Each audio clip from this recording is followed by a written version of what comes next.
Alright, what's going on YouTube? Nili versus Capoch, one of the most interesting qualifier sets that is coming up over here. Capoch has had an impressive comeback into competitive Age of Empires in recent memory. He has had some very, very good tournament performances in a very short amount of time. Really, one of the most interesting players to look at currently in competitive Age of Empires. Other side is Nili, who after the previous tournament he played in, I think it was the German tournament, he announced that he is going to be pretty much focusing on full-time playing right now and will not be doing commentating because he wants to improve as a player, and he has been grinding pretty hard. So we'll see where this grind brought him. I think he definitely improved in the recent couple of weeks, but Capoch is going to be a very, very tough nut to crack. One of the most likely candidates to qualify from this part of the bracket. I personally expect a 3-1 for Capoch, but we also have to keep in mind that Nili is known for his preparation. So execution-wise, Capoch is clearly superior compared to Nili, but Nili is a very, very smart player, and he's very well prepared for this one. And also worth noting that the entire Gamer Legion team is most likely helping him to prepare, to practice strategies. So as much as Doubt was helped out massively by the Gamer Legion teammates against Leary before the finals of Red Bull World War 3, the same thing is going to happen over here because I think Tato and Viper, maybe even Doubt, right? All three of these Gamer Legion players are automatically invited. Slam is going to play later today, and Jordan has already played. Well, he advanced into the next round. So basically, Nili wants to be there as well at the end. It's going to be a tough one. Like, this is actually a hard bracket, and Capoch, in fact, is one of the hardest opponents that he could encounter on this part of the bracket anyways. So let's take a look at the draft of these players. The reason why I had a quite longer intro compared to the usual ones is because this is being casted live, and the players haven't started the game just yet, so that's basically the reason why we were having a little bit of a discussion. So here are the home maps. Nili picking islands, no surprise about that. Gamer Legion loves islands. Nili is actually a very, very good islands player. Bans slopes, again, no surprise, because he probably doesn't really like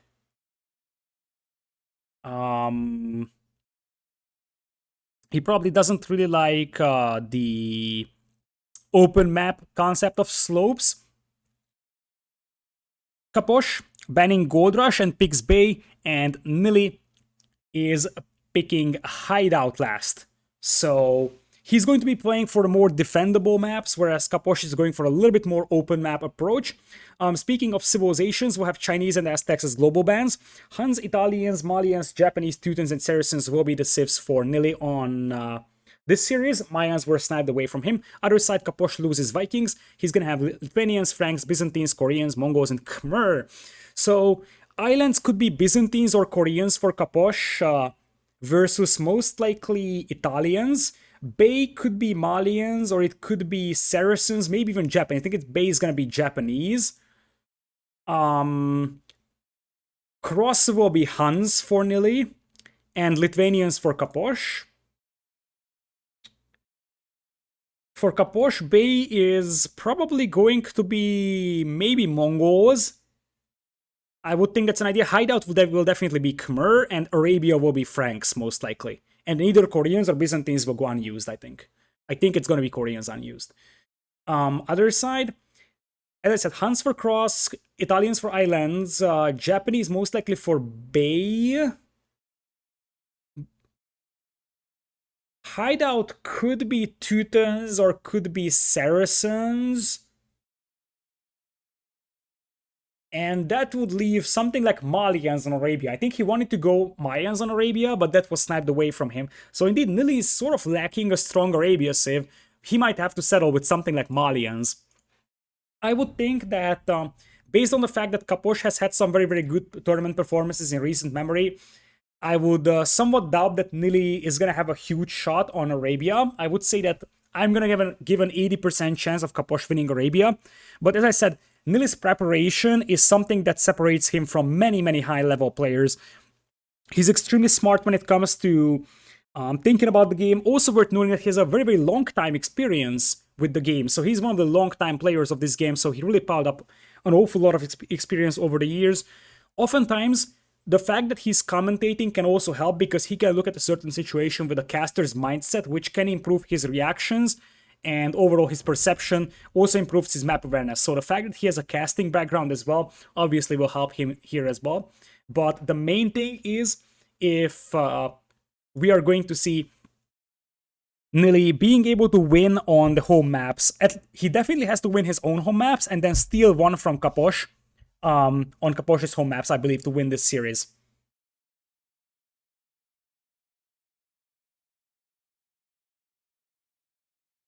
Alright, so the game is being set up. Nili is going to be playing red, and yellow will be the color for Capoch.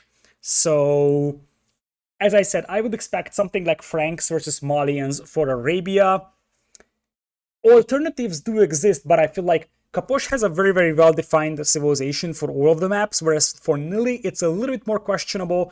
Italians' Huns are fairly straightforward. The rest of them is a little bit more interesting, I would say. Alright, so we're gonna go back to...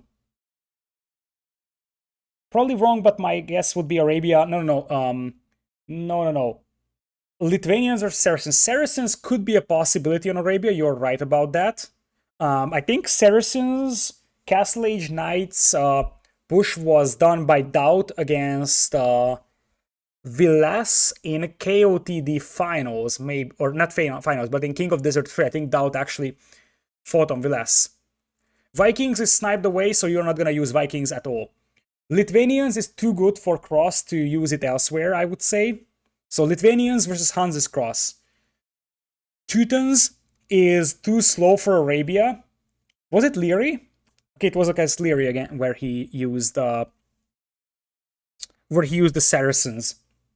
But anyways, Teutons is too slow for Arabia. It is, however, extremely strong on a map like Hideout, for example. Alright, so both of the players were in lobby like half a minute ago. So yeah, I would think Malians is the most likely scenario for Nili, but we will figure out in a couple of moments, and indeed it's Malians versus Franks. I think Huns on Cross is better than Malians on Cross. The thing is that I feel like you really want to capitalize on the triple range Cav Archer possibility of Huns. Huns and Lithuanians seem to be the two top tier civilizations for Cross. It is absolutely doable, because Malians are also decent on hybrid maps, but it's a matter of Huns are probably a little bit more likely on Cross, and then Malians can go on Arabia. Now, Malians isn't a bad Arabia civ, but it's probably not better than A- tier or so.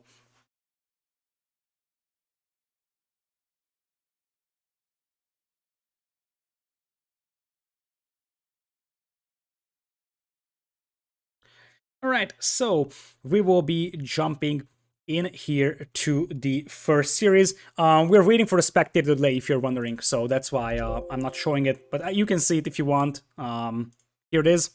We're just waiting for the spectator delay to count down. It's a Malians versus Franks play over here. Capoch will be playing yellow, and Nili will be playing red over here as Malians. So yeah, we'll be using Capture Age to cast, of course, for this one. And that's basically all. So here it is. Welcome to game number 1. Capoch has a siege tower icon, whereas Nili has a sheep over here, interestingly.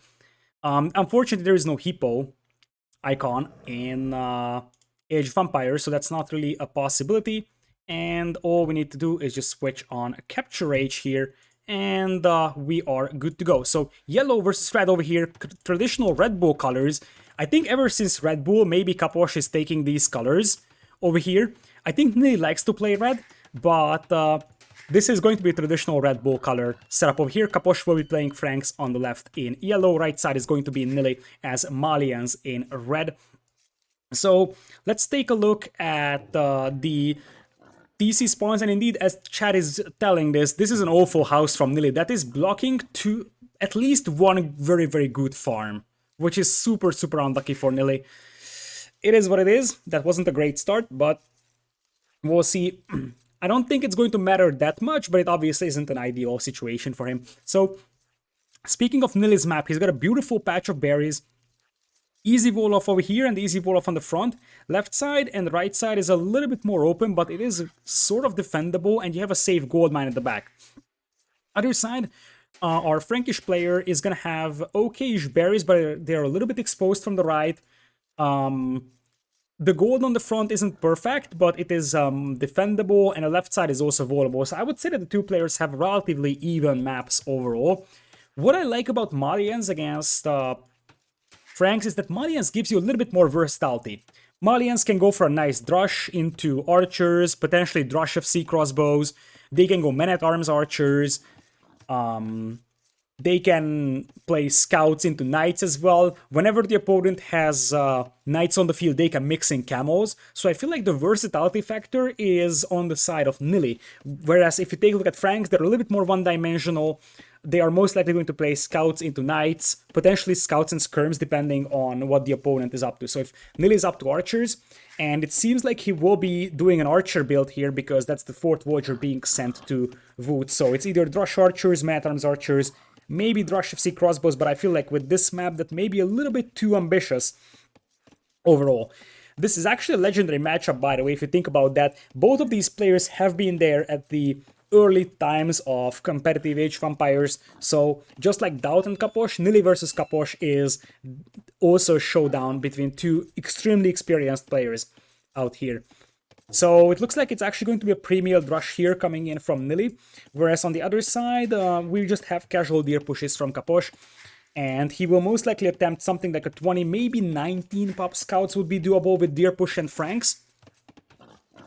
For him, in fact, he's not even sending out his Voyagers to berries just now, which is an interesting turn of events, because with Franks you want to capitalize on the berry bonus, but still, it seems like the hunt is something that he prioritizes more.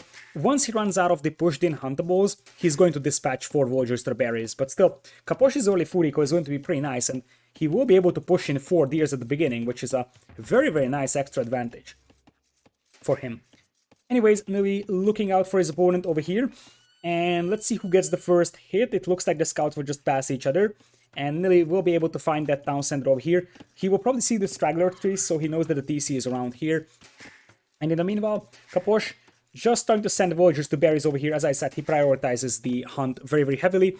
As Capoch pulls the herdables a little bit close, I think Nili wanted to potentially steal some of them. But nice reaction over there from our Argentinian player. And in the meanwhile, there is the premium Drush coming in here. Nili doesn't have loom on those Voyagers. That's an interesting decision, I guess. And that's a completely right claim. Nili... Oh no, Nili! That's so bad!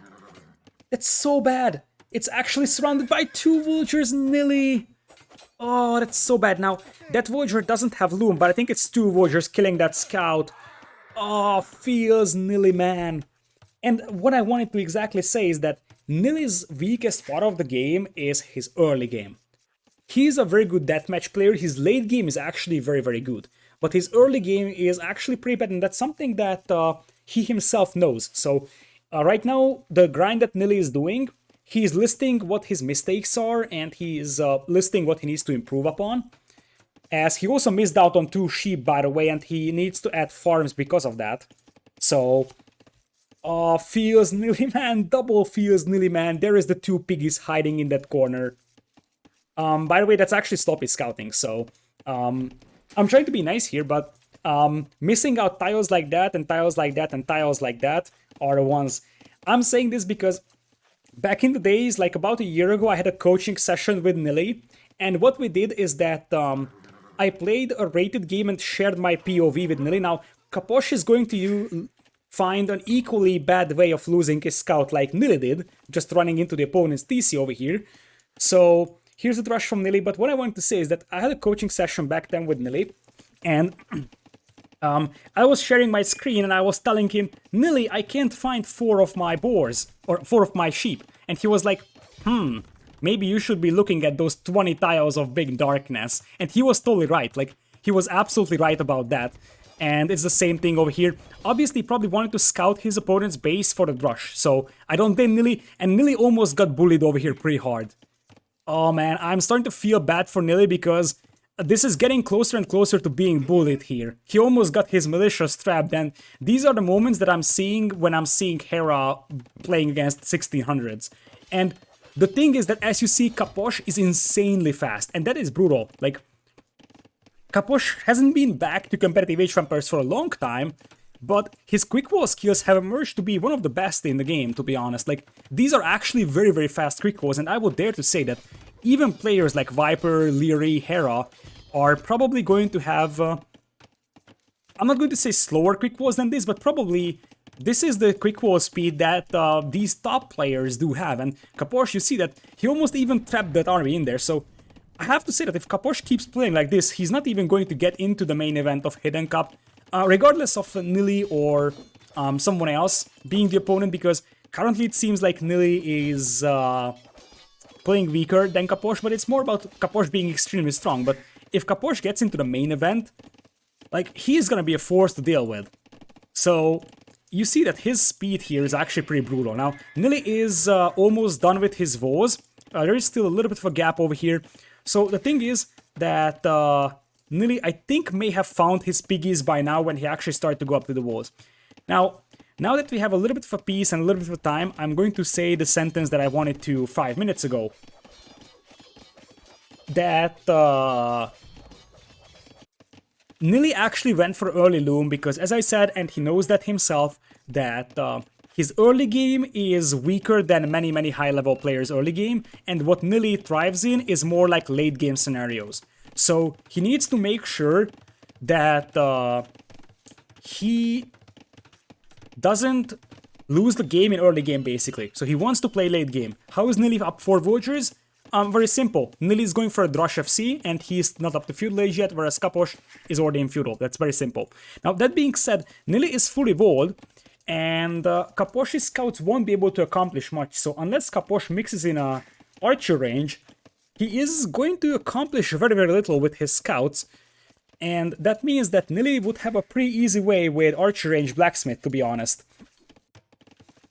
In the meanwhile, militias will take some fights against the scouts over here, not really doing much. And in the meanwhile, yeah, that's actually an interesting thing to talk about. There is a hole on Capoch's Vows here. And Nili knows about that. That's indeed a very, very good comment on chat. That Nili knows about that hole, but he's obviously not going to use it.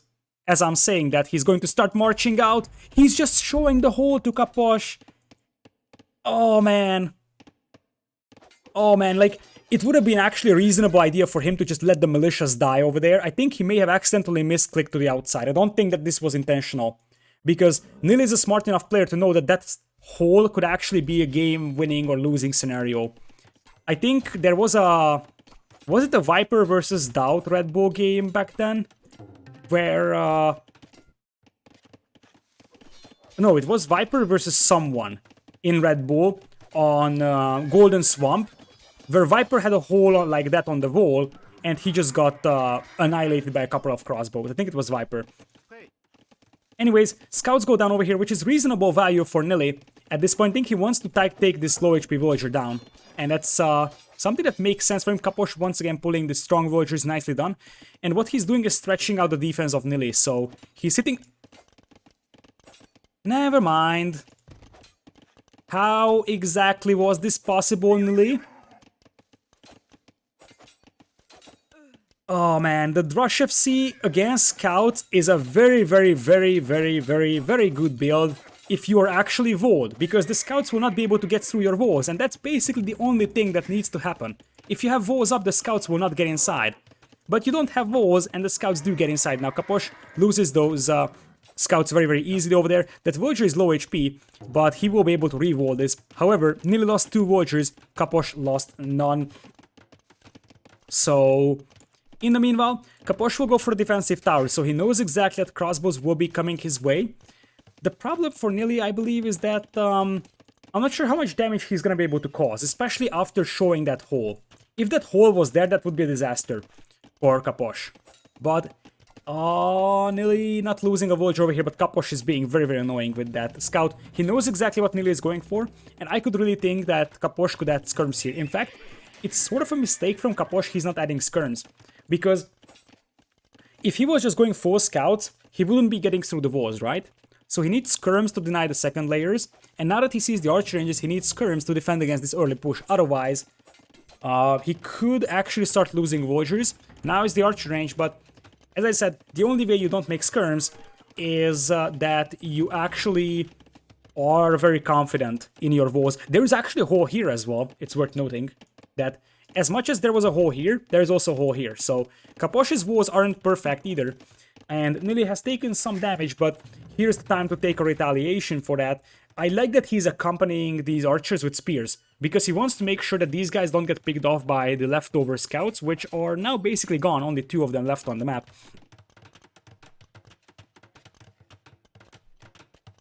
So, crossbows coming in here. Nili, I don't think that he was expecting the defensive tower, but that was a completely right move from Capoch over there. And it is going to be a range Capoch on the way to Castle Age as well, going for Blacksmith and a Market, which means that Capoch will probably be playing one stable only. That's actually an advantage for Nili, because he could be trying to just go for crossbows, mangonels. If Capoch had double stable knights, he would be able to overrun the crossbows over here. And he denies the Blacksmith. Okay. Can he deny the Blacksmith? Nope. Beautiful micro once again from Capoch, keeping all those villagers alive. For a moment, it seemed like Nili will be able to deny the Blacksmith, and that would have been huge, because without Blacksmith upgrades, even Knights will die to those crossbows very, very easily. Capoch has 0 Blacksmith upgrades. Scaleboarding is just coming in. As Nili's gonna have to reroll this one. This Spearman is so annoying over here.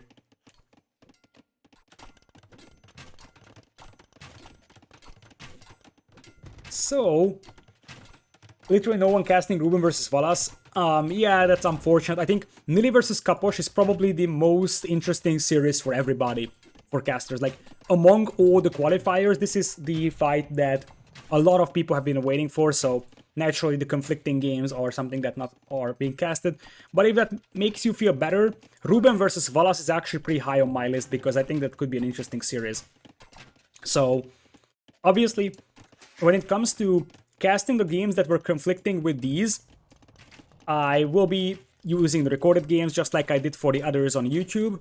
And basically the way that it's gonna work is that I have a priority list. So I'm going to take a look at the series and say, hey, this is something that I think could be very, very close. And what else could be close is the presence of those crossbows to the wood line. And Dowd is actually very, very good when it comes to doing such a thing. He just basically drove Leary nuts in Red Bull with his Cav Archer moves on such wood lines. And now there is Knights over here from Capoch, but by the time he cleans this one up, he's gonna have to run away from his own wood line.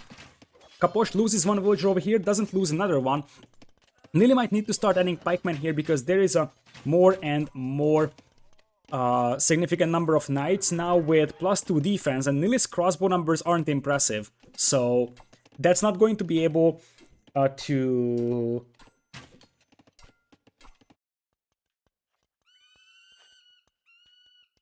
take down like 6, 7, 8, 9 cavalry, and that could be a disaster for Nili.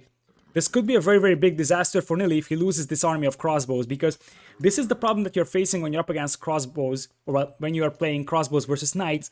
The knights in low numbers will just eat your crossbows, and it looks like Nili's army is even going to engage this one. Look at this move from Capoch, that's actually very smart. He keeps the low HP knight out of combat, and oh, the unit control from Capoch, and I'm actually impressed, because we knew that Capoch is good, but what he's doing is potentially top...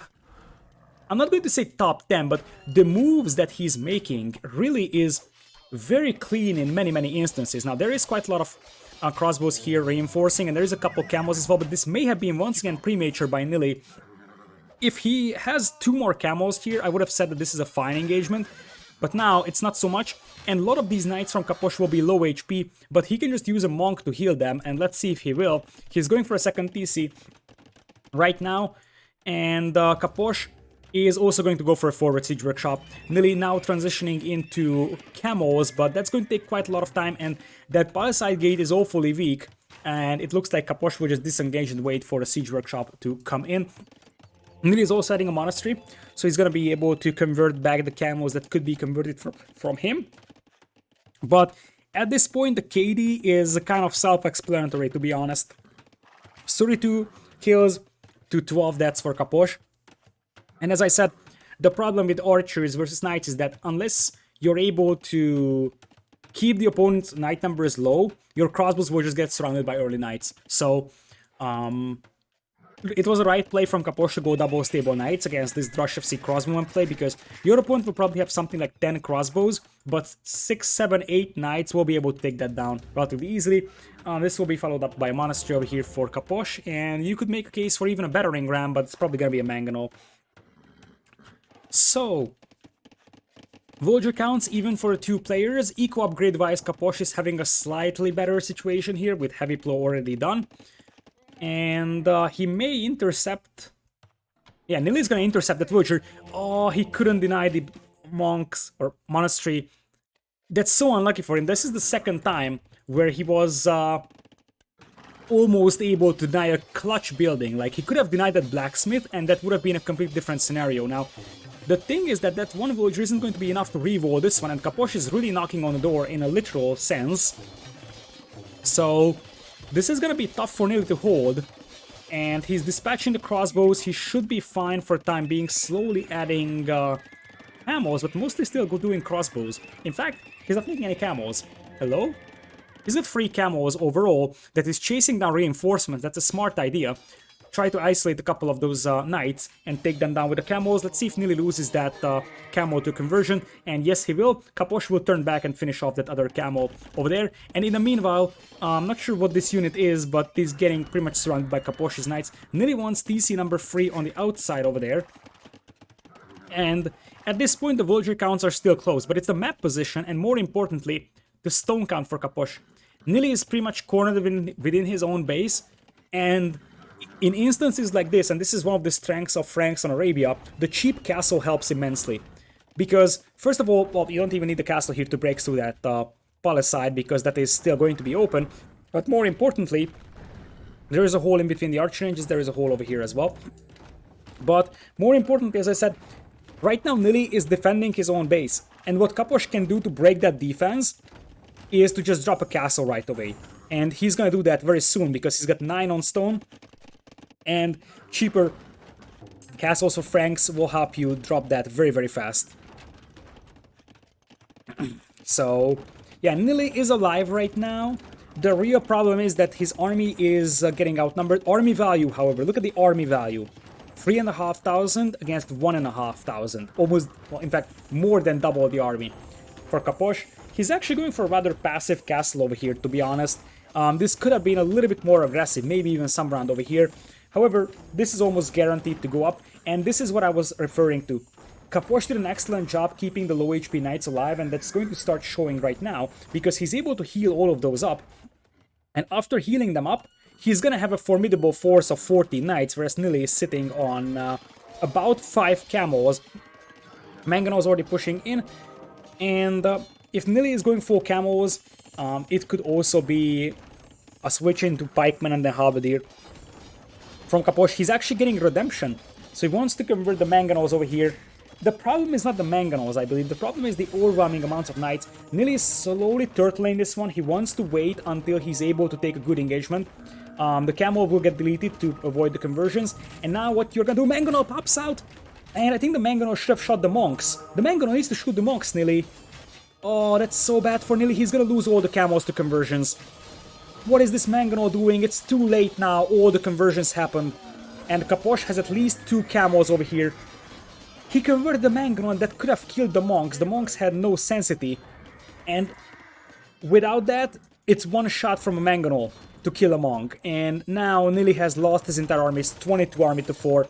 Maybe that Mangano shot could have turned things around, because then Nili doesn't lose 2 or 3 camos to conversions, that he would have had a little bit more beef. That being said, even that may not have been enough, because as I said, this was a big and formidable force of +1/+2 knights with almost full HP. And Capoch is almost ready to drop another cast, and that cast is gonna be here, I think. Also, where did the siege workshop go? Did it just get taken down by... Don't tell me. Don't tell me that the cast is gonna be here. Nili wants to convert the manganol. Gets converted, but it's not going to accomplish much over here. Nili is trying to get another manganol killed over here. That was actually a nice one from Nili. Takes down a manganol and a monk with that. However, you know why this archrange is being destroyed, right? You're going to see in a couple of seconds. That is exactly why this archrange is being destroyed. Capoch wants Nili out of his game. And Nili is going to try and stop this one, but this is sort of full desperation mode. And we also have to add that behind this one, Capoch obviously is an untouched eco. So the problem here is that even if Nili somehow holds this one, which seems extremely unlikely considering that he's dropping a villager count extremely fast, the problem is that behind this one, Nili's eco has been breached, his farming eco is exposed, whereas Capoch has a completely untouched and safe economy with 5 town centers. The Hippo taps out, and Capoch very, very convincing win in game number 1, and I fear for Nili, because, as I said, Capoch is probably a stronger player, and he is gonna have, I said 80% chance on Arabia, but this looked more like a 95% chance, to be honest, because this wasn't even close, basically at any moment. So, like, if you remember the militias almost being walled in, if you remember, you know, the fact that there is 80 to 40 KD, and that also included Capoch just diving in beneath towers, camos over here at the end. And indeed, the main issue was that Nili lost his crossbows twice. Obviously, he was trying to do damage with them, but that was extremely unfortunate, and he fell behind in army numbers really fast. So Capoch takes game number 1, but as I said, if Nili wants to win this series, it comes down to his own home maps. It has to come down to his own home maps, and that is something that I would think that Nili is going to have an upper hand on. He must win his own home maps and then take one away from Capoch. That's the win condition for Nili. We're going to Islands, and I haven't seen a lot of Islands gameplay. Or, well, I'm not sure if they are going to Islands, but it's either going to be Islands or Hideout. I would think that Nili, considering that his early game is a little bit weaker, and considering that Nili is actually rather a strong Islands player, I would think that Islands is a little bit more reasonable for Nili over here. He loses Malians, and Franks are gone for Capoch over here. So it's either Islands or Hideout. I would really make a case for Islands, though, for Nili. And it is Islands. So we'll be jumping into the next game, and we will have a bit of a spec delay to wait. So 2-minute spectator delay. But we'll have an Italians versus Koreans matchup, and this is what I was talking about. Let's go back to the draft while we're waiting here. So Nili has Italians, which is sort of the obvious Civ selection for Islands. And Capoch has 2 alternatives here. He can go Byzantines or he can do Koreans.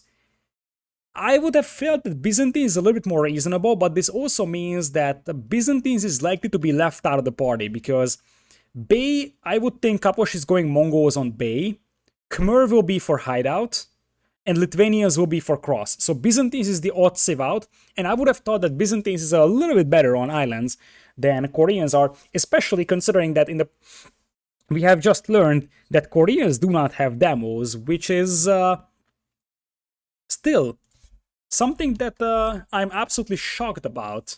I'm just going to triple check this on the track tree, but yeah, Koreans don't have demo raft. It's actually crazy. How many civs do we even have that do not have demo raft? The only civ that doesn't have demo raft is Koreans. And that's why I don't understand Koreans here. Like, obviously turtle ships could be decent, galley play could be decent. However, the lack of demos could mean that you get easily overrun by fire ships. And that's something that is worth considering. Koreans is the only civ that doesn't have demo raft, apparently. And even the only civ without a demo ship. Even civs like, for example, Incas, Mayans, Aztecs do have it. I don't know, Teutons have demo ships. Huns, Goths, Franks, Ethiopians, even these civs have it. But Koreans is the only civilization that doesn't have a demo raft. So Nili's fire ship play here could actually work out really, really well, as we'll be able to jump into the next game over here. So here it is, we are on islands. Capoch will be playing yellow Koreans on left, and Nili will be playing Italians in red in two parallel islands, which seem to favor Capoch a tiny bit, to be honest. His island is a little bit wider, so that allows, or that makes him able to prevent war galleys from hitting his voyagers from the shoreline a little bit easier. Nili's got a narrower island, so that's not so great for him. This storm mine is also something that is exposed to potential galley fire. Other side, Capoch's base overall looks very nice. One thing that I would like to emphasize is that Capoch has a very, very vulnerable starting base. And I think that's probably a secondary thing right now, but in case he gets landed, this could be very useful. That, look at this, super easy wall here, easy wall here, multiple options to wall here as well. But overall, this is a rather vulnerable base in comparison to Nili, whose front is quite open overall. Alright, so Italians versus Koreans. Since Koreans do not have access to demo rafts, I would think that you don't really want to get into fire galley fights for a sustained amount of time, because if you fall behind, you won't be able to equal things out with demos. So, and the other thing is that if you play fire galleys, normally if your opponent brings in a demo, you can also make your own demo and trade it off to prevent your fire galleys from being killed by demos. However, in this case, if... what did I want to say? I forgot the second half of the sentence, which is embarrassing, but it happens.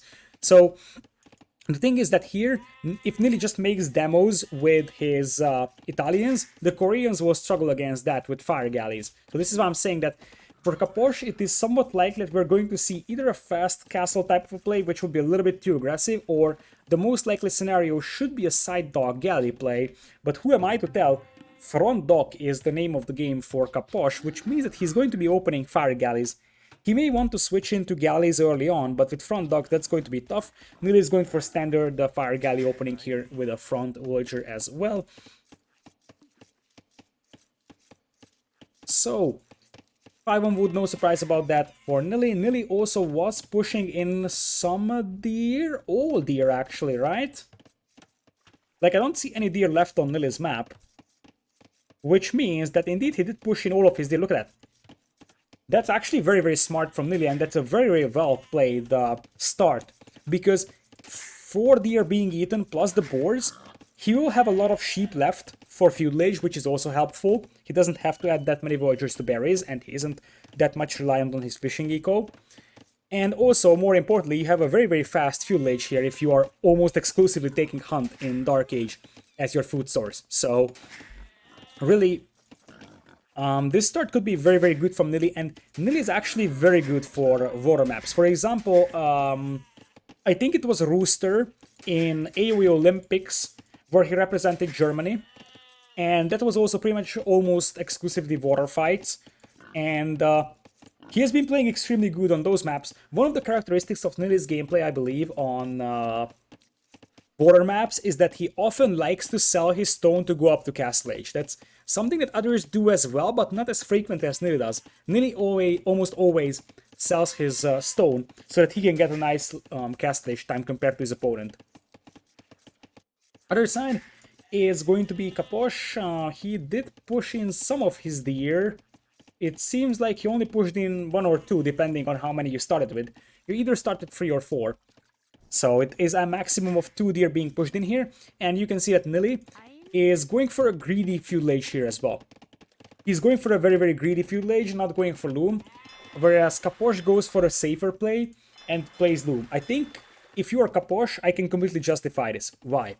Because if you're Capoch, you know that you are the player that is more likely to win this series, which means that Nili is the one that has to potentially try more dangerous or riskier strategies in order to be able to edge out a victory here. So a landing is much more likely from Nili than it is from Capoch, and that means that Capoch needs to be prepared for Nili potentially landing him, even though it's somewhat unlikely with Italians, but you can never actually count that out against a weaker player.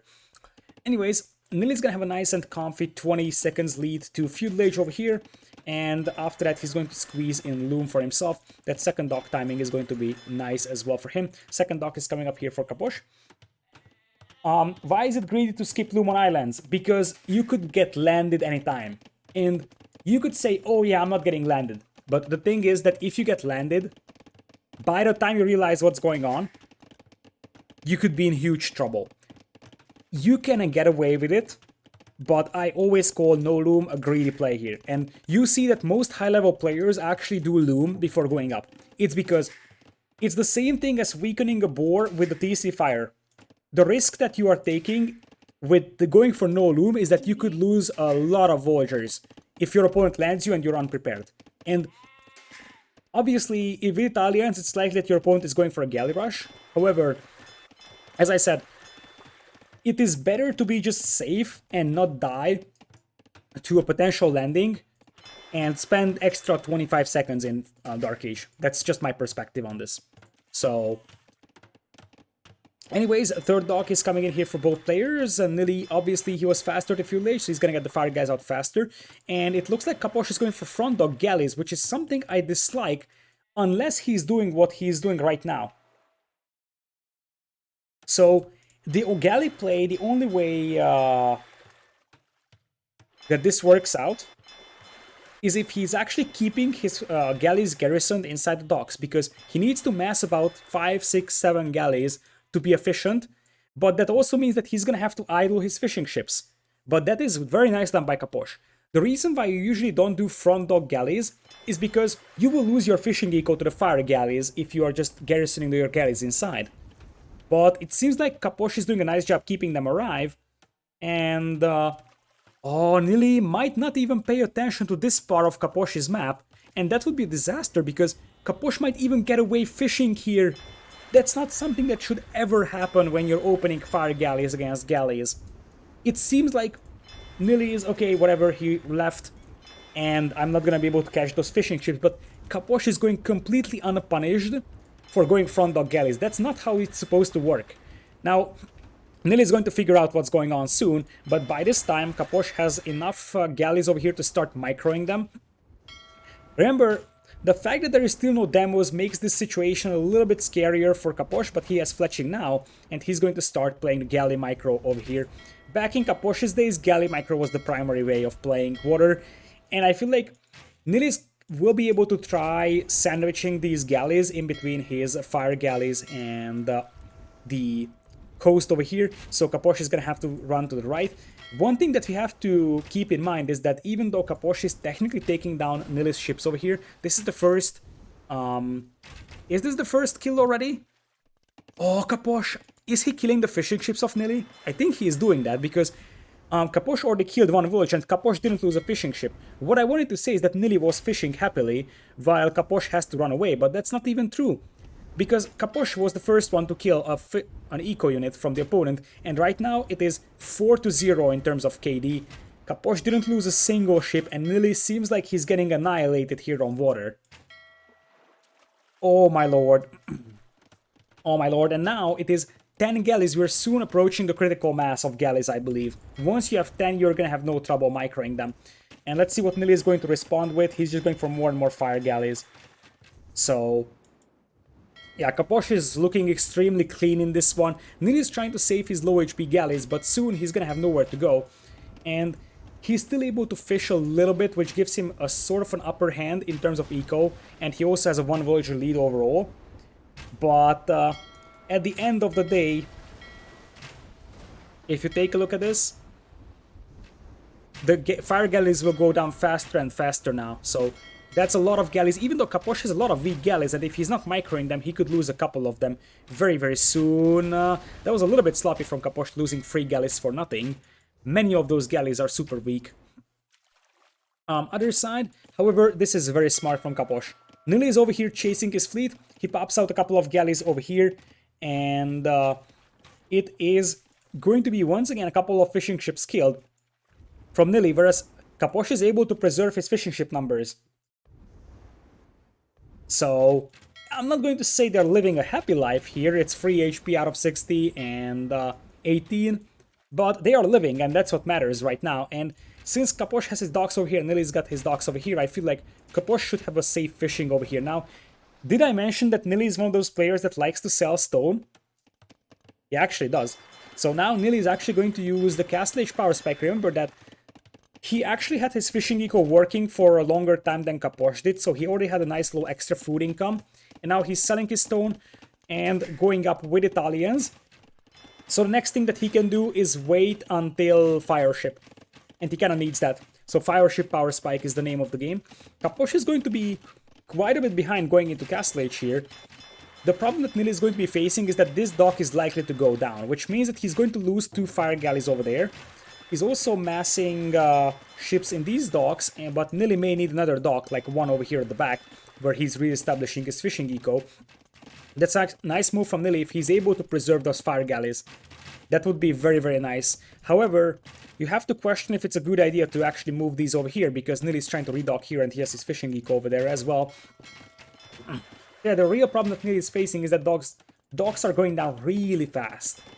And that means that for the Fireship Power Spike, he needs at least, what, 6, 7, 8 fire ships to work out, especially against 20 galleys that he's going to be facing. Capoch is about to go up into Castle Age, so Nili is going to have about a minute and a half, approximately, to deal with Capoch's fleet using fire ships. Nili is able to save that fleet as well, as Capoch wasn't paying attention. He was probably getting the Castle Age upgrade right now in. And other than that, Nili is patrolling his scout like he should to prevent a landing. Same thing for Capoch here. That was actually a pretty decent demo that we missed out on. Actually got quite a lot of those galleys. And one thing that I have to say is that many of these galleys are very low in HP, so they could suddenly start sinking when Nili gets into Fireship. And Nili is waiting for the opportunity to unpop these guys. There's a demo inside. There's a demo inside here, and this is the moment for Nili. The moment has passed. He could... This is a tricky decision because he could have said, okay, I'm going to wait until War Galley to pop out those demos and then use them because they're much stronger when they are actually demo ships rather than demo rafts. But I feel like if he just unpops that demo over there, he probably sinks at least 3 or 4 of these galleys because a lot of them are very low HP, so like the collateral damage of the blast would have probably sunk a lot. Now, since Capoch is saving his fleet over here, it seems like Nili is aware that his opponent is just going to go into Castle Age over here. And the problem that Nili is facing right now is that those ships will be upgraded to war galleys pretty soon over here.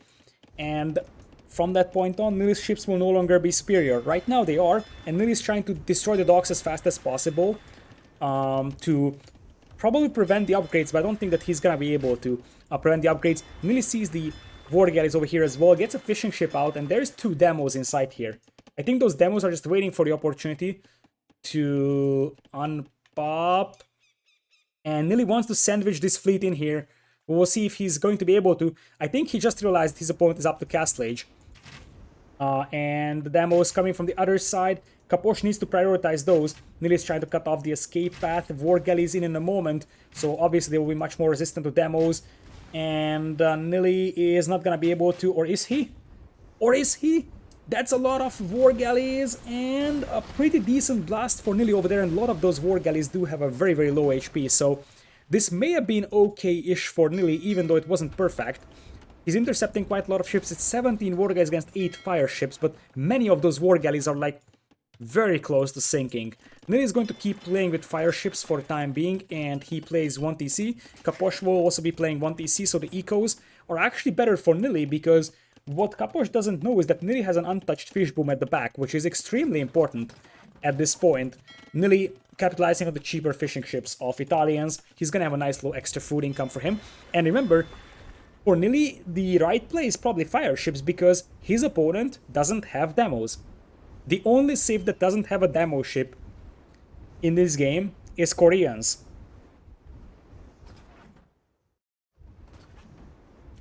So ballistics coming in here right now for Capoch. That should be 2 war galleys being sunk. And it looks like Capoch may even be able to pick off that scout, which could be important for information denial, but it's not really a big deal. So when it comes to fire ships versus war galleys, what we have to keep in mind is that the Imperial Age upgrade, the dry dock is the one, right, that gives you the extra movement speed for your ships. That's extremely important. Nili, by the way, is going to 1TC imp this, and as I said, the fact that he has an extra fishing eco at the back and that is a persistent 5 Voyagers lead is actually huge, because Capoch, he's got the war galleys over here, but many of those war galleys are weak, and that many fire ships could cause chaos for them. And more importantly, Nili wants to go for fast fires. In fact, Monastery and University, he's going to click on to Imperial, make one monk, pick up the relics, and now he wants to preserve that army over there and upgrade them to fast fires, and fast fires will wreck the war galleys. Obviously, after that, Nili is going to have to be really aggressive, so 1TC play versus Capoch, who's going to be playing on 2 TCs pretty soon. Nili, it looks like he might try sandwiching that fleet in between the 2 patches of war galleys he has. Fire ships pop out right now. Fire ships also arriving from the other side, but as I said, that's way too many war galleys to handle for now for Nili. And the thing is that 2.5 minutes is an awful lot of time for Imperial, or it's actually 3 minutes-ish. So Nili is gonna have to survive for 3 minutes over here, and that is going to be a little bit challenging because there is quite a lot of fire ships over there, or war galleys over there. Now Nili tries to unpop his fire ships on the other side, but there is not enough beef over there. It's like 2 fire ships were just gonna be picked off by the war galleys, and now Nili realizes that this fight isn't really gonna work out well for him. So Nili needs to wait until he gets the fast fire upgrade. That's basically his only hope. That being said, these war galleys could pick off a couple of Voyagers on the shoreline over here, so we'll see if Nili is going to react to that. And now Capoch finally realizes that his opponent is probably having back docks over here. This is a right move from Nili though.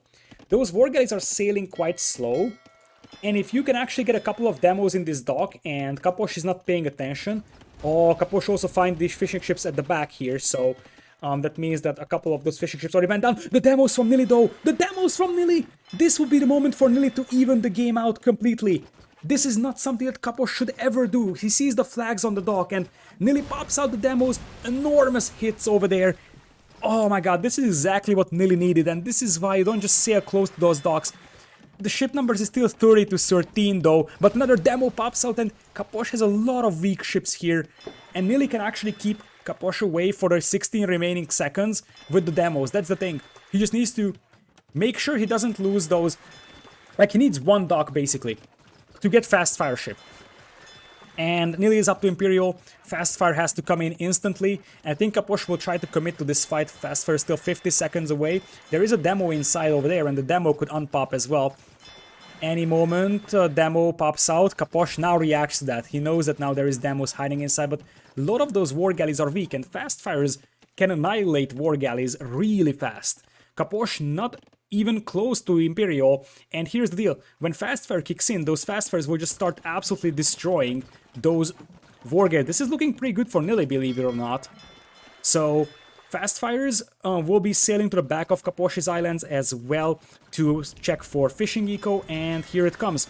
This is the moment where those war galleys will start struggling big time. Look at that, a single volley does barely any damage on a fast fire. Fast fires absolutely destroy war galleys, and no matter how good your micro is, fast fires are just clearly superior to war galleys. Like, look at that. It's actually 9 pierce armor on the fast fires and 9 damage output from the war galleys. So each arrow or ballista bolt or whatever you want to call it damages 1 on a fast fire, and each fast fire has 140 HP. So it is barely possible to damage those fast fires with the war galleys, and now Capoch is losing his fleet big time. And the thing is that at the end of the day, he's 5 Voyagers ahead only, and Nili is in Imperial, so that Imperial Age advantage will also show in the Voyager count of Capoch. So at the end of the day, Capoch has basically the same eco as Nili. In fact, it's actually weaker because Capoch is doing a lot of farming without Horse Color, and Nili does have Horse Color. Nili also has a lot of fishing eco at the back, which helps immensely. And Nili's fleet is superior. Nili is in Imperial. Capoch, it looks like he's actually trying to make a castle, so he knows that he needs to redock and mining stone for that right now. If you are Nili, you will start thinking about a potential landing though. Because as I said, Nili kind of has to finish this game fast over here, I would think. So, yeah, this is the moment where Nili could actually, like, he can do two things. He can either land or he can add cannon galleons. Cannon galleons could also make quite a lot of sense because it would be able to punish Capoch very, very hard. And if Nili gets a couple of fast fires over here, he could completely sandwich this army or navy in between his fast fires. And that would mean that Capoch will drop down to very, very low amounts of ships. So indeed, Nili is getting a couple of fast fires out, and these guys will be sandwiched in between. Shipwright on the way as well for Nili, which is an extremely important upgrade for naval combat. And here is Nili coming in with the landing. 4 Voyagers, and do you know what Italians are good at? Condottieri. And one of the units that Nili loves to use is condos. A reason why he has emphasized this so much when he was casting. Condottieri don't need a lot of upgrades. They are basically almost instantly usable raiding units. If you compare them to Light Cav needs bloodlines, husbandry. Obviously you can use scouts as raiding, but they're not going to be that strong. Condos are actually very good at raiding, even without a lot of upgrades. And I feel like Nili is doing the right thing here. And the other thing is that Nili is doing the things that he needs at the right time as well. So it's not just, you know, hey, we need to land, let's start thinking about it. He knew exactly that once he grabs the water control, he needs to immediately land. And Capoch will get a castle up here, but from this point on, he's gonna have exposed eco. And look at the condos. 80 HP, 10 damage. If you compare that to Light Cav, a Light Cav would have less damage. A Light Cav would require the Light Cav upgrade itself. You would need a stable as well, so you need a barracks and stable first. Whereas you can actually use condos from barracks immediately, and you just don't need that much upgrades, basically. Now, Capoch is keeping his entire fleet in the corner, but how long? He still needs 3 more minutes until he's able to get into Imperial, and that's not gonna happen. And Nili is looking very, very confident controlling this game right now. The ecos are dead even, that's their thing. Oftentimes when you go for a faster Imperial like this, your eco is actually weaker than the opponent's eco. And Nili is looking for that fleet. Look at that. He's really looking for those galleons or war galleys, but he can't find them right now. Nili will likely be playing bombard cannons over here as a siege, and he's also having a lot of stone. Now, if you have this much stone, I would say for Nili, he needs to get a castle up on this island, because this is a safe castle. There is no way that Capoch can trap that down, and it would secure the gold and stone over here for him. Can you show Nili's POV with line of sight? He doesn't see the war galleys. He sees basically everything else on the water, so I'm somewhat surprised he didn't check out the corner, but even if Capoch gets galleons here, the real question is, as we are going to have a castle coming up here for Capoch, and there is no hose over there, but you could actually try using the fast fires to just burn down that house and get through that. War wagons coming in here for Capoch as defense. And in the meanwhile, I just really want to give credit to Nili how good he's playing. The previous game was a disaster for him, but this is surgical precision from Nili. Really. Like, 2 relics inside that monastery already, he picked it up. He's going to soon get this one as well, he has a transport already. And this is what I was telling you about when I told that casting can actually help you improve your gameplay as well. And that's exactly what we are seeing from Nili. Many pro players wouldn't go for this relic early on, but when you're casting, you see the games from a different perspective a little bit, because you see reasons why certain players have lost, and that also helps you understand how important it is to, for example, take relics. By the way, we have knights over here from Capoch, and Nili is actually not even going for this relic. He wants to just yoink the relic overall, kind of learning from Viper here. The problem is that that's not going to happen. Nili drops a castle here, but he's gonna be up against 2 castles as Capoch will attempt a redocking. Nili could really use cannon galleons, and I assume that the reason why we're seeing galleon being researched is because cannon galleon could be a thing. Nili could still just secure the middle islands and play for a long game, and that would already be enough for him, I would say. So, if he just secures the middle island, he's got a pretty firm control over this game. He would have 3 relics as opposed to 2, and he would have extra gold and stone to work with. Over here, more monks coming in here for Nili. He even had a monastery over here. Knight really resistant to conversion, but it eventually is going to be converted. But Nili, guess what? He's on the same team as Doubt, although there's still a villager here. Quick walls! Quick walls! He's not just on the same team as Doubt, he's also on the same team as Viper, and then once again as Doubt when the war wagons show up. Oh, that castle isn't going up. It's actually, it was a little bit too ambitious, to be honest, from Nili. That being said, the galleons show up, and as I said, Nili is actually very, very good at this, you know, just being able to deny resources, because now he has galleons.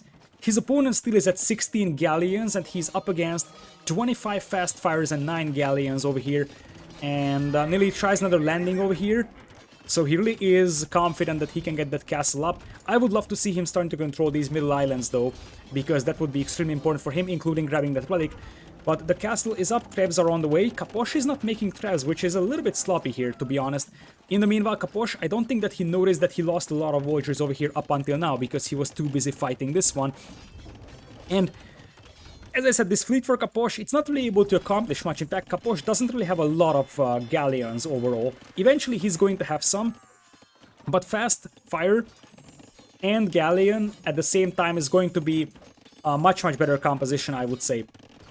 For Nili, let's see if Nili is actually trying to yoink that relic still. Yeah, he will. Nili will actually try to steal that relic. Nope. Denied. Those relics will not actually be in his hands ever. That being said, Nili could send the galleons over here to start harassing that woodland, and Capoch is somewhat struggling for wood control. He's gonna have double castles, so he can actually get more traps out than Nili does. Nili getting a consistent trap production out, but there's already going to be cannon galleons. Somewhat sloppy it is from Nili though, that this cannon galleon will just simply be intercepted by the galleons over here, and that's not something that you want to have. Now the fire ships can come back, but Nili realizes, oh boy, my opponent is actually back on water, which is going to be something that's worth keeping in mind. Bombard cannons will be mixed in though for Nili, and he could take down that trap very, very easily with that. It's worth noting that when Nili actually evaluated what he's good and what he's weaker in, as he set himself his goals for his gameplay career, he said that he's actually very, very good in Bombard Cannon Micro. So obviously it's going to be taken down right now by the Trebs. And Nili is losing this castle, so soon Nili may have to give up on this landing. And in that case, Nili is going to have to start moving towards the middle islands. And obviously, as much as Nili is having a lead right now, he's taking down this castle, he has to be careful not to throw away a game. Because as I said, he could be getting this island for himself over here. Fast fires will allow him to sandwich this army very, very easily, and I feel like it might be a little too greedy now to actually try to take this one. Although, that being said, the trap still stands, and Capoch is out of stone! Capoch is out of stone, and he's going to lose that castle, and he will lose this castle as well. That was very sloppy from Capoch. That was awfully sloppy. He ran out of stone. He had enough villagers to repair the castle, but he runs out of stone here, and he loses both of his castles, and without the castle, the fires will once again be able to destroy the docks. And remember, there is no demos for the Koreans, which means that the fast fires is something that they don't really have a good answer for. Against mass fast fires, your response is usually heavy demos, but not even demo raft is available to Koreans. So, Nili taking down those buildings over here, and Capoch still has a fleet over here in the corner that he completely forgot about, I think. I think he completely forgot that that fleet still exists. That's the thing. But now Nili is trapping down, he's actually trapping down lumber camps, which actually prevents Capoch from accessing wood in an easy way. This is a little bit sloppy though from Nili. Those cannon galleons are very, very expensive. But finally he's moving out to the middle. Interesting that he castled this island with the gold on it. Maybe he thinks he's gonna have a better shot at defending this one later on than this one, and he wants to take the gold from here first. But you see that this map is supposed to be played this way. When you have the water advantage, you are just going to take the middle islands and start pulling ahead in resources. Now the galleons are here. Many of them are rather weak though, and if Nili is able to group up his navy, he's gonna have no trouble defending against that one. Capoch also lost his traps now, and if you just look at the base layout of Capoch compared to the base layout of Nili, just ignore the fact that Nili's farms are also in the need of reseeding. Capoch barely has any docks here. Capoch, in fact, has 3 docks. Nili has 8 overall. Even 8 docks is a little bit low for Nili. Something like 12, 15 would be desirable by now. And Nili also focusing on taking down the monastery as fast as possible with the bombard cannons. Capoch tries to redock over here at the back, but he's got no shoreline control. And that's why he needed that castle. He needed that castle to secure the shoreline for himself to get the docks up, and now he is basically without any accessible wood. Look at this. There is nowhere to go for Capoch. This is game over. He's losing all his villagers down to 77. Even if he redocks, he's going to lose his entire eco by the time he's able to get anything out. And Genoese crossbows are actually pretty decent against war wagons, because even though war wagons have a lot of pierce armor, they actually are cavalry archer unit class, and that means that Genoese crossbows deal bonus damage against them. As one-sided as the first game was, Nili, I have to say, he dominated Capoch here.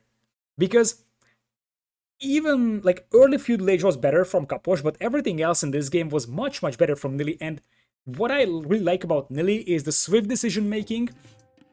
He really didn't just sit on his water advantage, and we see pro players in many cases just sitting on their water advantage and saying, okay, whatever, I can just chill on water and whatnot. However, Nili realized, okay, I have water, but that doesn't mean I won the game. I need to start pushing, land over here, try to snag relics for myself. By the way, Capoch actually killed a lot from Nili over here in the final moments. That's something we didn't notice, and I don't think that Nili noticed this either. This could have been pretty bad for Nili if he loses like 20 vills here. But still, Capoch had no shoreline control, no wood control. And it's worth noting that if you take a look at Capoch's wood lines, these are almost all gone, and most of the wood that's left on his island is on this side, and that was completely denied.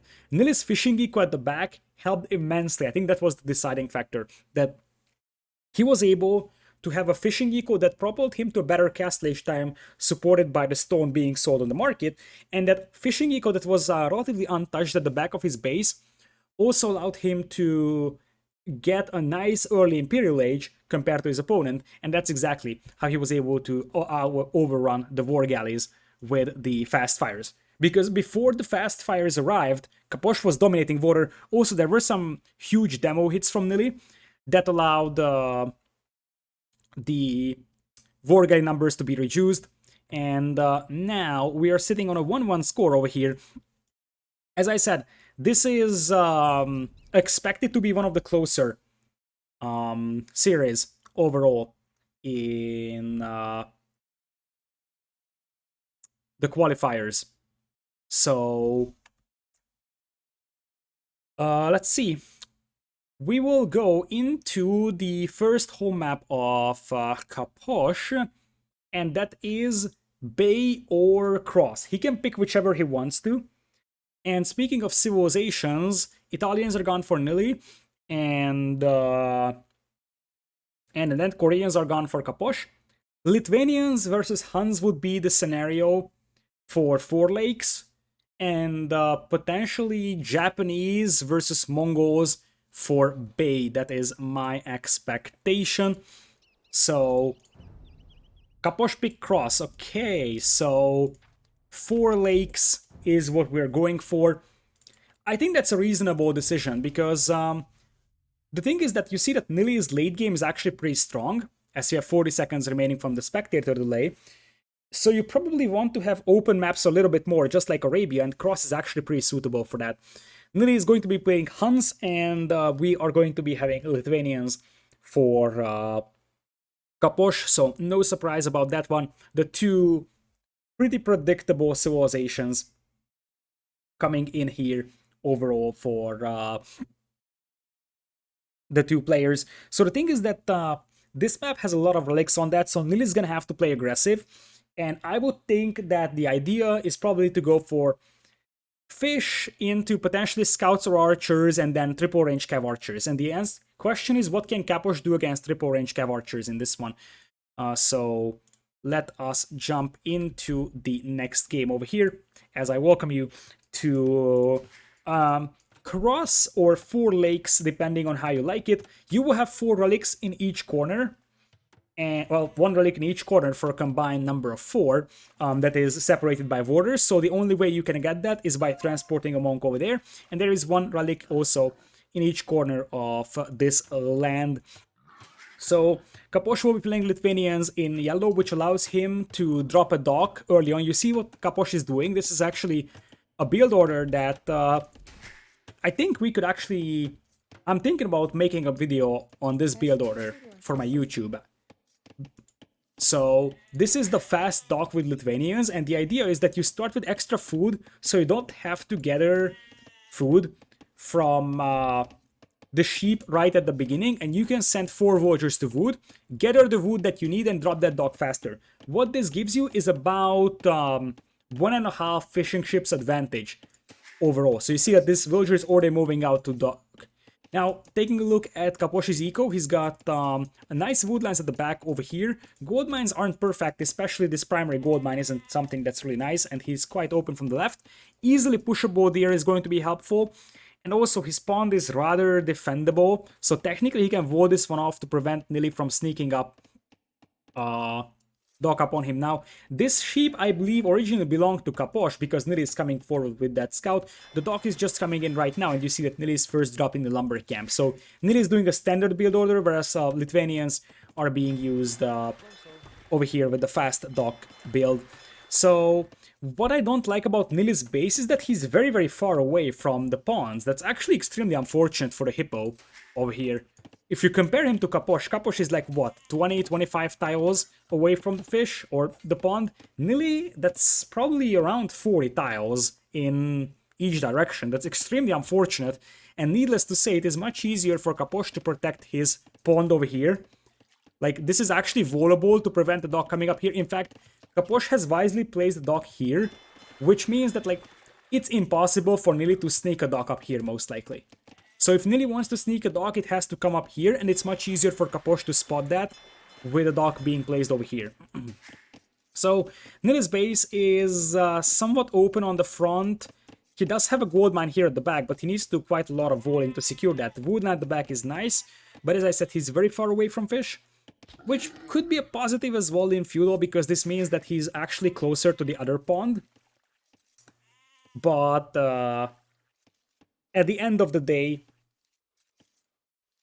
it should still be a disadvantage for Nili. But what is a disadvantage for Capoch is losing, I believe, 3 sheep to Nili, because he lost 1 already, and there is 2 more sheep being stolen by Nili over here. So Capoch could be down by 3 sheep over here. Obviously, as I said, he already has 2 fishing ships out, make it 3, when Nili is just getting the first one out. Nili is doing everything right over here with his build, but this is about the Lithuanian fast dog build, and you see that it gives you a very, very nice little early advantage at getting into faster fishing ships.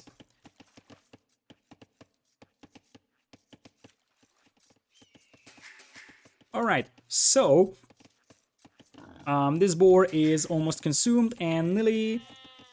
Look at the eco difference. This is what Lithuanians give you on this map, to be honest. The second boar is just coming in for Capoch. He, I think, may have pushed in 1 deer at maximum. Yes, there is 4 deer you start with, and there's only 3 remaining for Capoch. So he actually did push in a couple of deers, and it looks like our majestic mods are doing a nice job setting up the predictions for this game. We'll see who bets on which player.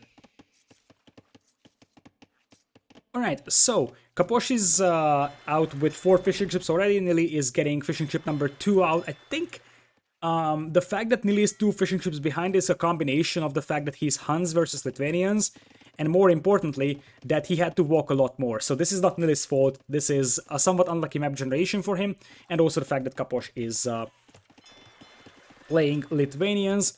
So it's 5 fishing ships for Capoch, which will propel him to a very, very good early food eco, and likely a scouts build over here. Double villagers dropping the barracks over here, and then they will cancel that completely, interestingly enough. And Capoch, I think, wants a second lumber camp first, and then wants the barracks over here. So, comes up with the walls. What is Nili up to? Nili is rushing up a barracks at 3. I think he wants to play scouts here. So it's gonna be scout versus scout, but Nili is 1 minute behind into Castle Age, which means that he's going to get outnumbered pretty badly in scout numbers. If Nili sees the second lumber camp, he should know that his opponent is already up by now. In fact, his opponent should already have the advantage, and that's actually 4 villagers on go. That's a bit too much for a straight archers build, or... yeah, it has to be men-at-arms archers. Interesting. Interesting decision from Nili over here. The Han men-at-arms play is somewhat unpredictable, I would say. And are we going to have a forward range strategy here? I think we might have a forward range. And I think I've seen it in another qualifier. I don't remember who played where, and I don't even want to say it, even if I knew it, because, as I said, I'll upload these to YouTube, and some players might watch it in different orders, so I don't want to cause any spoilers. But one thing that you could achieve with a forward range is being able to push your opponent in his base and force him to defend. That's going to be a sneaky tower from Nili, and I don't think that Capoch sees that. And that would basically render one of the wood lines for Capoch completely useless. Indeed, Capoch has no idea that the tower is going up over there. Man-at-Arms coming in here for Nili. And the thing is that now, as you see, Capoch has to add the Vultures on gold. Nili's fishing eco is safe, and Nili only has 3 fishing ships. Capoch has 5, so Capoch has a 2 Vultures lead right now. But Nili may have surprised him with a Man-at-Arms play. And the thing is that against scouts, what Nili could do is just go defensive Spearman. So, defensive Spearman on his own eco, and just try to press on with the Man-at-Arms. And it looks like Nili might even be able to deny the walls over here. He needs to attack that Vulture indeed, and this is the house that he needs to try and get through. Nice moves from Capoch so far. He holds on. But he's gonna have to abandon his wood line. And as I said, the next step for Nili is getting an archer range down. Or it could be Man-at-Arms into scouts as well from him. We'll see, but you see that if you are playing Man-at-Arms versus scouts, you have to be able to push your opponent. And I think that Capoch was somewhat unprepared for this Man-at-Arms play over here. There is a hole, by the way, on the right side, I believe. So that could be interesting to monitor. So the far left of Capoch is still wide open, but there is going to be a quick wall on this wood line. It's worth noting that this is actually on hills, so the Man-at-Arms will probably be attacking down hills. Over here, nice quick walls once again from Capoch. Capoch is really on point with this quick walls, but what this achieves for Nili is, you know, that Capoch isn't able to attack with his scouts because it's too busy dealing with the Man-at-Arms. Spearman a bit mispositioned, but it looks like Nili is going to lose 1 Man-at-Arms over here for 1 scout, but that's a lot of idle time on Capoch's eco. The problem is that Nili actually has more idle time on his own eco, respectively, but Nili is moving out to the other pawns, so does Capoch. So Capoch still 2 Vultures ahead compared to Nili, but at least he's unable to hit Nili over here, which is something that we have to keep in mind. And in a Castle Age, I actually favor the Huns over the Lithuanians. That's actually a nice way to isolate that Man-at-Arms from Capoch. A little bit sloppy from Nili to separate that from the rest of the group. So one of the Man-at-Arms is now very, very weak. But Capoch yoinks 1 scout over here. Nice army control from him. And I feel like Nili will need to start getting defensive spearmen out here or walling himself up. Even just a bit of a wall. You don't need full walls. But for example, wall here so that the scouts will have a tougher time passing. You could actually make a case for walling this one off as well. Anyways, Capoch at least isn't able to move out to the opponent's base, and this lumber camp is actually going down because, as I said, those Man-at-Arms are actually attacking down hills. Nili already heavily on the berries, and Nili also getting a dog up on Capoch's pond over here. He's going to see that his opponent is already on this pond, and Capoch making fire galleys. Nili does not. Nili has an untouched fishing eco over here, but Capoch also has fire galleys coming for Nili's pond. So this is going to be interesting for Nili, and I feel like Capoch still has the upper hand because Capoch is soon going to be able to counterattack. That's quite a lot of scouts, and most of them have alright HPs. Nili will now try to wall himself up, but as we have seen in the first game, Capoch's scout control was actually very, very good. And in the meanwhile, these Man-at-Arms are no longer achieving anything for Nili, and he's unable to push this pond, and in exchange, his own pond is going to get pushed. And there's the sneaky villager ready for Capoch, so there's a chance Nili is going to start losing all the pawns. And as I said, Man-at-Arms versus scouts, you either have to force your opponent to stay within his own base, or you have to be able to wall yourself, even to a certain extent.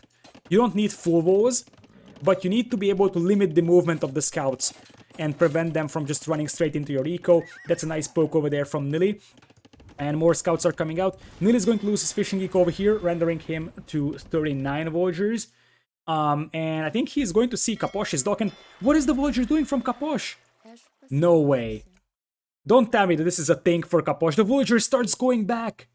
Capoch actually messed up the shift Q, and this Vulture all the way, walked all the way through the map just to walk back with this fish back home. He could have been pushing Nili's fishing eco here. And if Nili wins this game, this is going to be one of the moments where we're going to say, okay, this could have influenced the game. Okay, Capoch realizes what's going on and he's going to replace that dock over there. But maybe Nili has seen the villager, and also worth noting that there is a lot of dead bodies over here. Capoch has not lost a single villager, so I assume that that might have been just more scouts from Capoch trying to clean this one up. Nili lost his own pond here on the right side, but he's able to deny the pond on the left, or at least on the north. And the thing is that Nili needs a galley, because a galley would basically make the villager unable to build that dock. And one thing that is an extremely important thing to note is that technically fire galleys aren't supposed to be able to fire over palisade walls, and indeed that's the case. This fire galley is attacking the dock here and not the villager. If Nili had a galley here, he would have been able to deny this dock. Now the dock is up for Capoch, and Nili is losing this dock over here. Even more importantly, Nili is 3 villagers down as well. And you also have to keep in mind those 3 villagers were the fishing ships. So honestly, it's admirable from Nili that he didn't lose a single villager despite having scouts running all the way through his eco. And speaking of Nili, where did these guys come from? There has to be a range somewhere, and that's back at home for Nili. He just sent these guys forward, and now he's gonna camp the bottom of this tower. He only killed 1 villager from Capoch, but the idle time he's forcing on Capoch is increasing more and more, and this archer is going to be able to kill the villager as well. So Nili will secure this spawn for himself. Castlage times will be very, very close. But I feel like in terms of unit composition, I like what Nili can have a little bit more here, because it's triple range cav archers. It's gonna be triple range eventually, but he gets probably husbandry first, bloodlines while he's going up, even though his food count is a little low. But here's the moment where the cheap honey cav archers will start propelling you to victory. Nili is having fletching over here, and the spearman here has been cleaned up. A lot of those villagers are weak, so archers may actually get a couple of kills. But I think the real deal is that now Capoch is actually taking over in terms of idle eco. Capoch has the left pond and he has the southern pond, so he does with the right side pond, but very low fishing over here. Nili only has 1 pond, but Nili is much stronger on land, especially when it comes to wood control. Nili is pretty much denying 2 wood lines over here from Capoch, harassing the food eco, and soon I think Nili may even afford or go for crossbowmen, although it's only 4 archers, so probably won't. But yeah, if you can just keep these archers here, or just in between these 2 wood lines, you can deny these 2 wood lines, and the cav archers will be able to hit this wood line over here. And because Capoch's wood line is a little bit messy, and his wood income isn't really great, he probably is going to have that impacting his fishing eco establishment and overall his ability to produce fire galleys. That being said, Capoch is having an 8 villagers lead now compared to Nili, but luckily for Hans, the cav archers are super cheap, fast ballistics for Nili with Botkin and bloodlines. And now Capoch unpops the fire galleys. Nili is not going for war galley, neither does Capoch, but this dock is almost dead for Capoch over here, and fire ships should be able to win this one for Nili by a narrow margin. However, as I said, these archers could be hitting this wood line. I think they are actually prepared for that, and that would be a couple of villagers killed. And even more importantly, cav archers from Nili could try picking the villagers off immediately, but it seems like we're going to have knights from Capoch. The answer from Nili is going to be monastery for conversions. Husbandry would also be something you consider, and as I said, Nili is going to find these villagers over here. Archers will just be chilling on the wood line, but that once again is a lot of idle time for Capoch. However, Nili is out of fire galleys on the northern pond here, so even though Capoch has a very low HP dock here, he's still able to influence Nili's only pond that he's fishing on.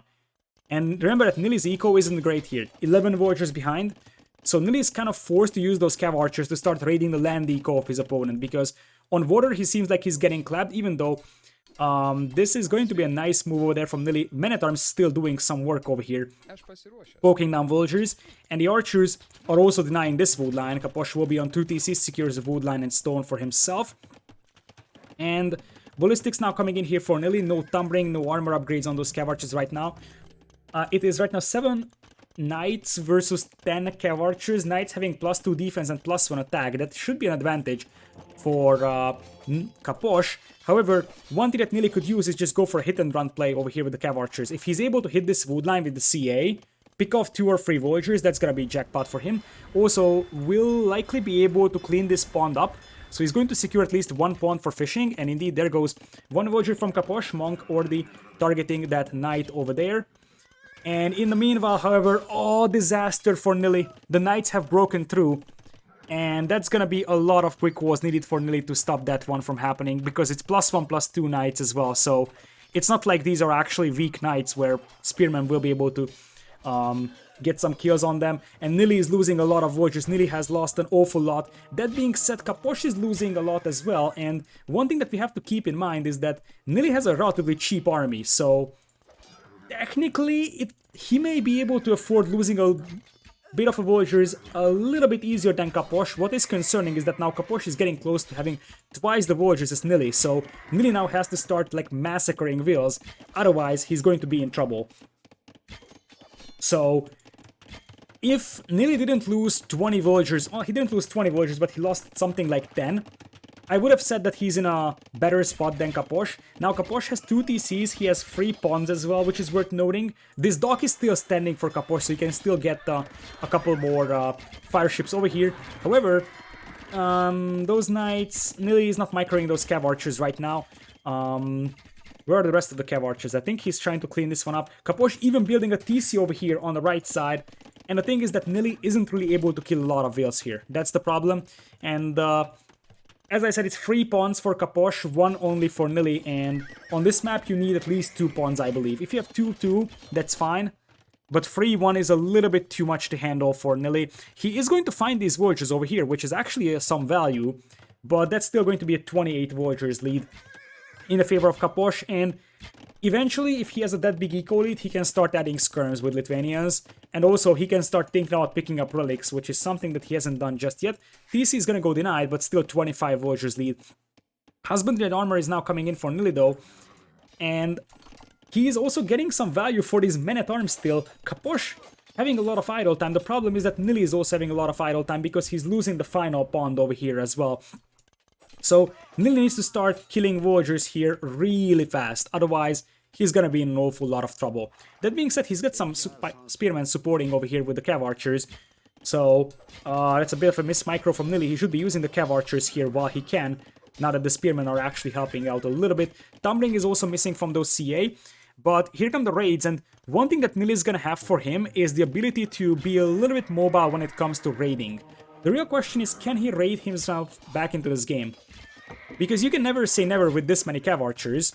However, as Capoch is establishing more and more town centers, it's going to be harder and harder for the Cav Archers to raid. And that's probably going to be Mangonels or Scorpions from our Argentinian. And Nili is on 1 pawn, that's the problem. So he's gonna have to start adding a lot of Voyagers on food.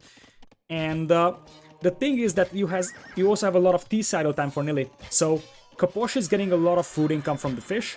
And that means that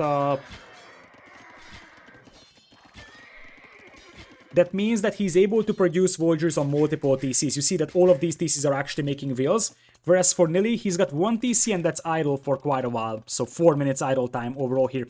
That being said, the knight numbers aren't impressive anymore for Capoch. In fact, that's only 2 knights. Nili will run into the face of that Mangonel to finish that one off.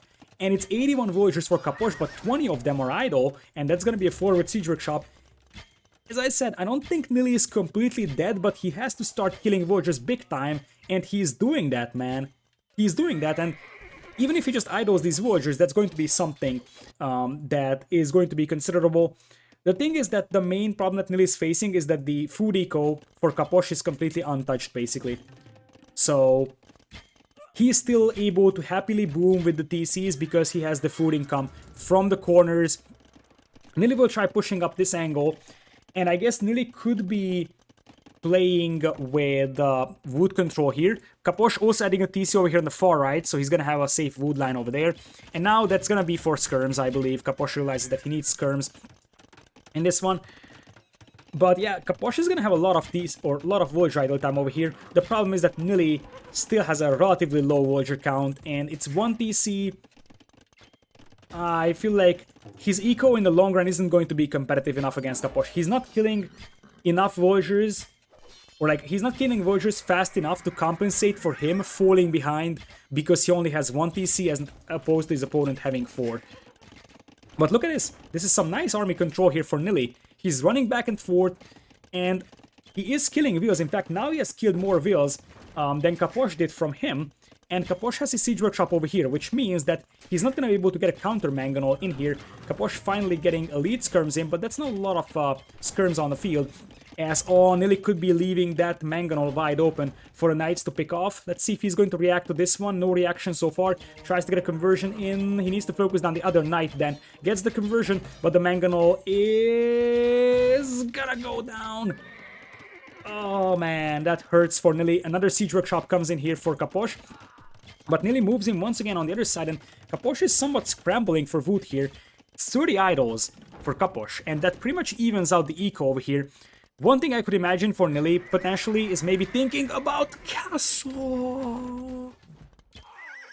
Because one thing that you could do if you feel like you are this much behind is maybe try a castle drop to even things out.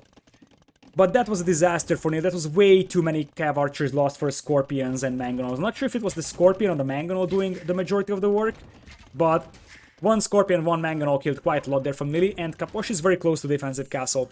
I think Capoch could make a castle somewhere around over here, probably, especially with the lead skirms now coming in slowly.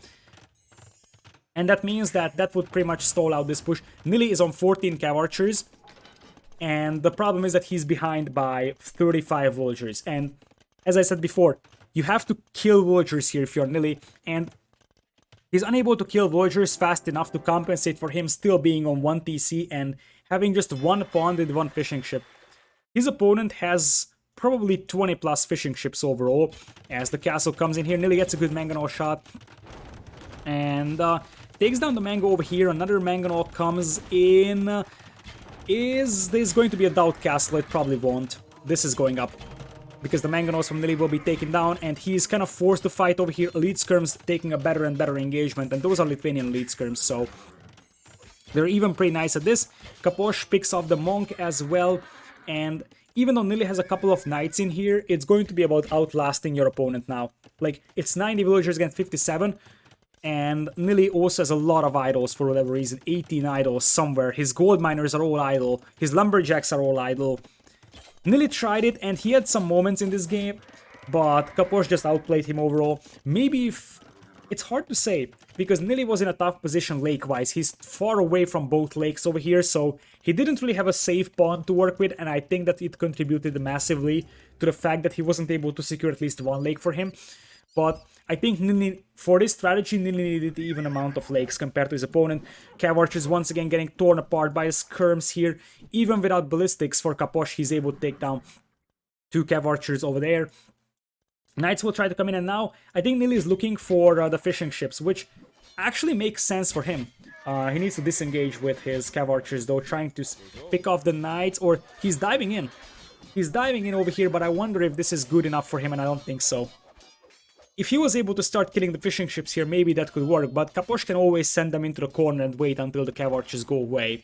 So that won't solve the issue either for Nili. It's a slow and painful death now for Nili, I believe, because from every aspect of the game he's behind it. 77 pop in a 40 minutes long game. And Capoch, firm lead in this game over here, and Lattice could be coming out now pretty soon, or just Elite Skirm Cavalry is something that works pretty fine as well for Capoch. Nili once again breaks in here, could actually get a couple of will picks, but that won't compensate him for being 40 Villagers behind. That's the main problem. Unless he uses mobility here to like an insane advantage of his, then this is not really going to happen. And Capoch would be up 2 games.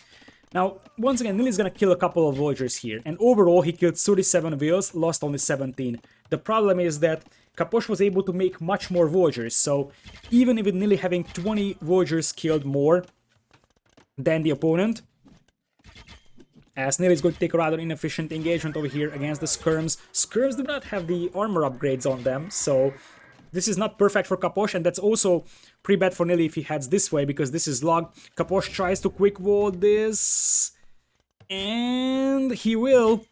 Capoch will quick wall this. Let's see if he's actually gonna get another quick wall over here, and that is a no over there. But Rams are now taking down this Siege Workshop, and as I said, 96 Villagers compared to 58, and there is the counterattack from Capoch. Latest Knights on the way And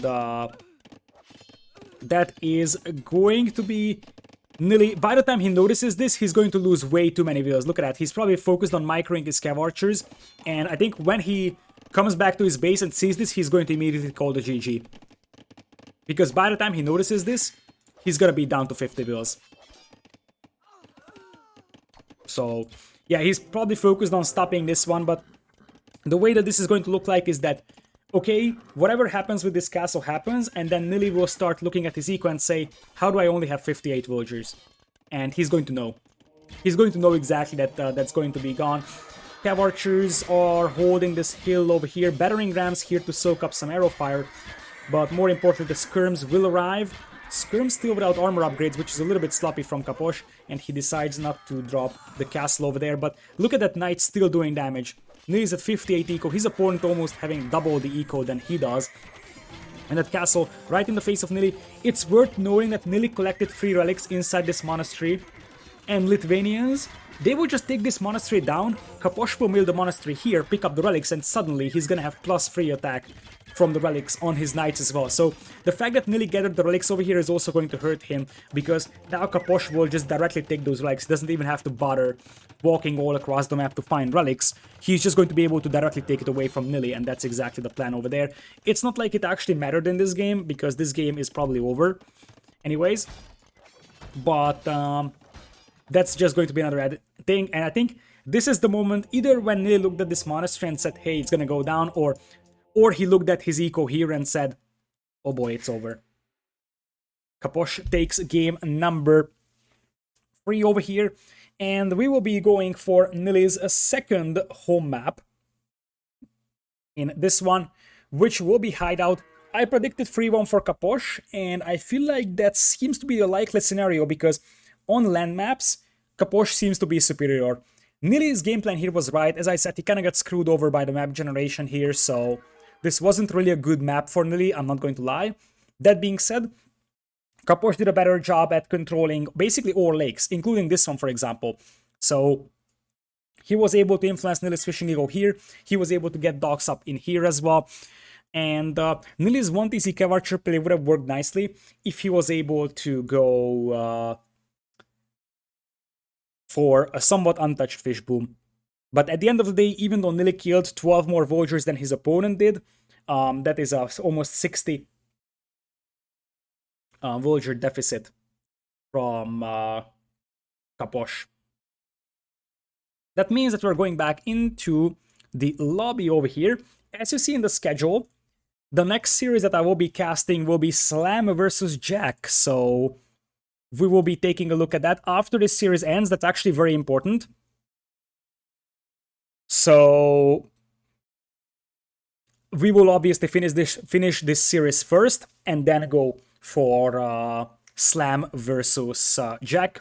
And today we finish the day with Fire versus God of the Godless.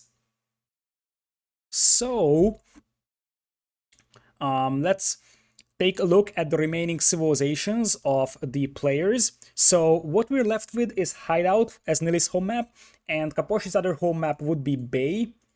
So Huns are gone for Nili, and Lithuanians are gone for Capoch. So we have a Mongols, Khmer, Byzantines trio available for Capoch. Could be Mongols, could be Khmer. I think it's gonna be Khmer, and then Mongols would go on Bay, and Byzantines would be left out of the party. Other side, Japanese, Teutons, and Saracens are available. I think Japanese or Saracens will go for Bay, and that means that we are likely to have Teutons over here. So it's Teutons versus Khmer, two of the stronger farming geckos in the game. Let's take a look if we have another game. And indeed, you can use your channel points over here to make some predictions and win some other channel points from the people that make wrong guesses on the opponent. So here it is. 13 seconds remaining from the spec delay, so the timing is going to be perfect. And we will be jumping into game number 4 over here. Nili versus Capoch. Nili's tournament live on the line. I think he has played well, but so far I'm seeing what I expected to see from Nili in this series overall. I said that I think that Nili is going to improve now that he is he is going kind of full-time playing, but I estimated Nili to need about 2 and 3 months of time to be able to, you know, to be able to really start beating top 20 players in a consistent way in tournaments, I would say. Those are live games. If you're actually asking the games that were in the lobby, yes, they are live games, or they will be live games. They will be played at those times. Obviously, since this series is going to be longer than 2 hours, it is likely that we are going to be a little bit late to the Slam series, but what we are going to do is just, catch up with it, just like we did with the others. Alright, so, has Nili quit questing? He didn't, but he said that he's going to be focusing more on playing. So, I think he's still going to cast tournaments, like major tournaments. That's what he said on his stream. But he isn't going to be casting show matches, smaller tournaments whatsoever. He's going to be focusing more on playing. So, he will probably only be casting major tournaments now. So, I would expect him to cast Hidden Cup, for example. Anyways, Capoch will be playing Khmer in yellow, no surprise about that, and there's the Teutons from Nili in red. So the thing is that Teutons can go for a variety of plays over here. It could be Monk and Siege, it could be a Tower Rush, but I think that Tower Rush is a bad idea against Khmer, because Khmer can be up to cast stage very fast, and they can get some Knights or Siege weapons out, so Tower Rush shouldn't really be a thing here for Nili. Monk and Siege could be. The problem is that the Khmer player could potentially open with Light Cavalry to play this one, so maybe Nili is just going to play Knights, to be honest.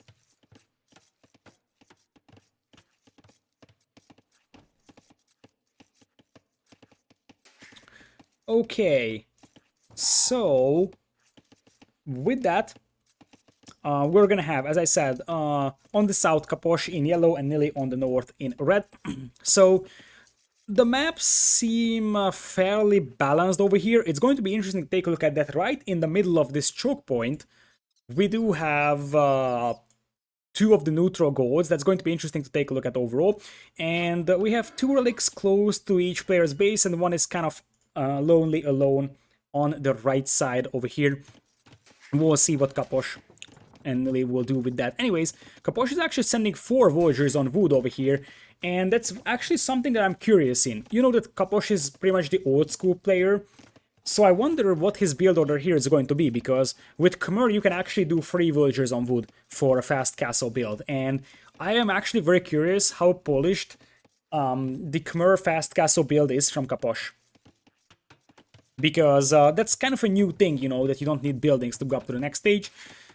For now, he's going to be pushing in there. The deer always spawns on the outside, so you have to keep the gate open with the goose and push the deer in. And yeah, that's basically it. One of the disadvantages of such maps is that the Dark Age is rather boring, I would say. So yeah, it is what it is, right?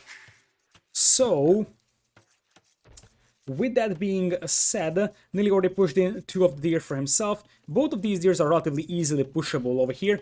I am not necessarily a big fan of this wood line for Nili. Let's talk about this. This is so close to the edge of the walls that I really don't like it. Like, the thing is that normally you prefer to have your wood line or probably in this corner, but sometimes you just see one over here and one over here or so. But Nili actually is a very, very unfortunate spot of wood line over here once again.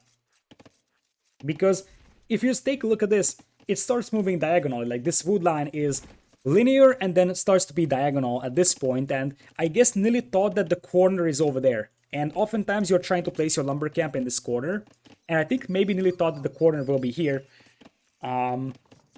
It's interesting and somewhat unlucky for him. Now, the Khmer player is somewhat unlikely to go for archers, so it's not really going to be a big deal right now. But if he gets pushed with siege, potentially, then that could be a little bit troublesome. Anyways, Nili is going for a 20 pop-up here. Do you know, like, this could still be 2 things. And the fact that he's not pulling Voyagers makes me wonder if this is basically fast feudal into eco upgrades and then just go into Castle Age. Because it doesn't seem like he's going to tower rush. However, I like this idea from Nili because with Teutons, you could make Capoch think that he's going to get tower rushed here. So let's see what Capoch does. And now Capoch is going up. He is going to play 23 pop with Loom. That's going to be interesting to take a look at. He's pushing in all the deer. Food count wise, I wonder if he's gonna have enough. He didn't go for a single farm. So he's free on gold to compensate for the Loom over there and just finishing pushing in all his deer. So Nili, he might be trying to bait Capoch into thinking that he's going to go tower rush. And let's see what Capoch reacts.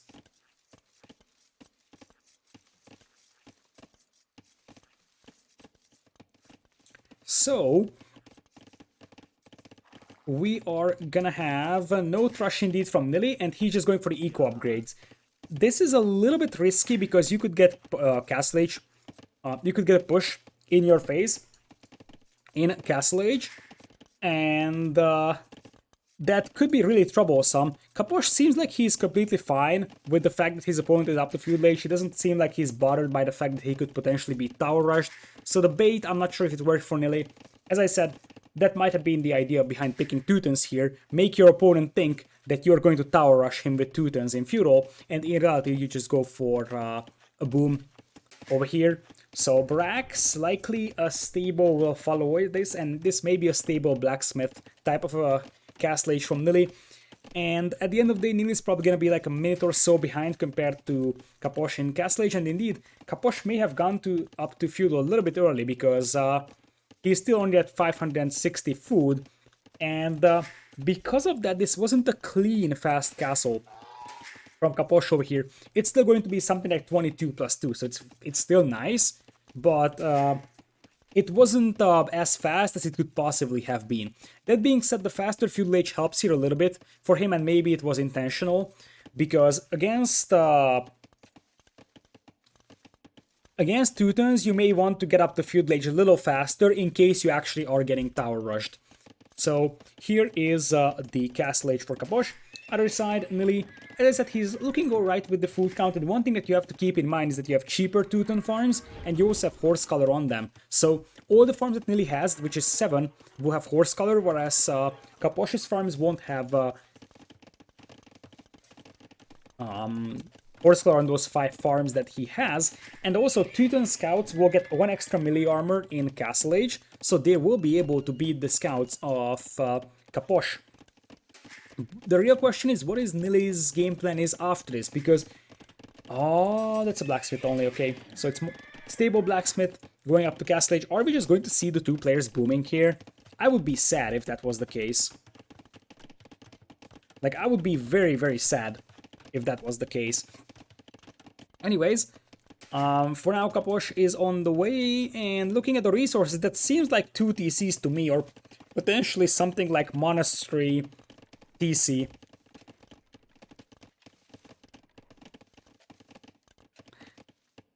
Anyways, Castle Age is coming in here for Nili as well.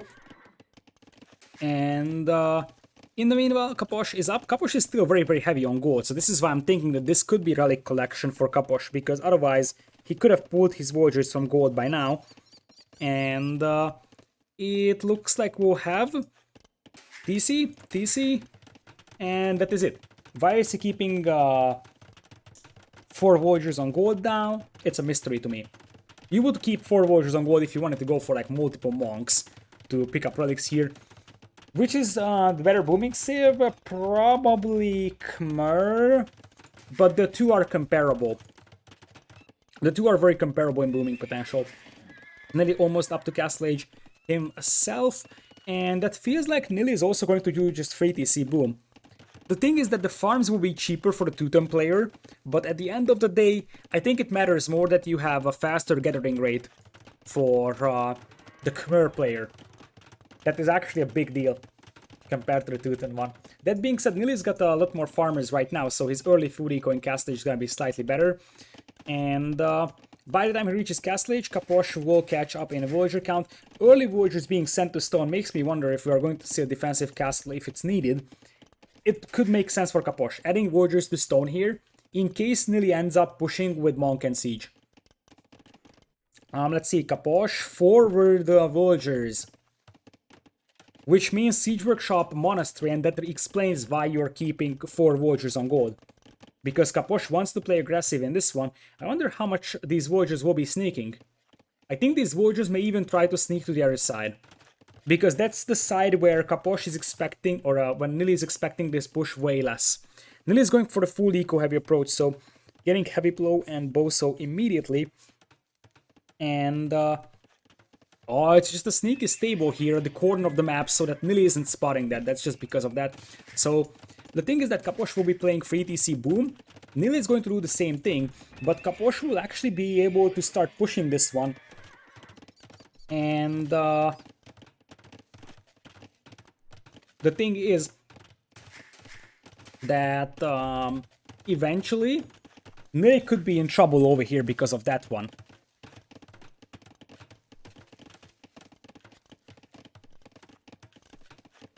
Alright, so with that, Nili is on the right side chasing down the scout of Capoch over here.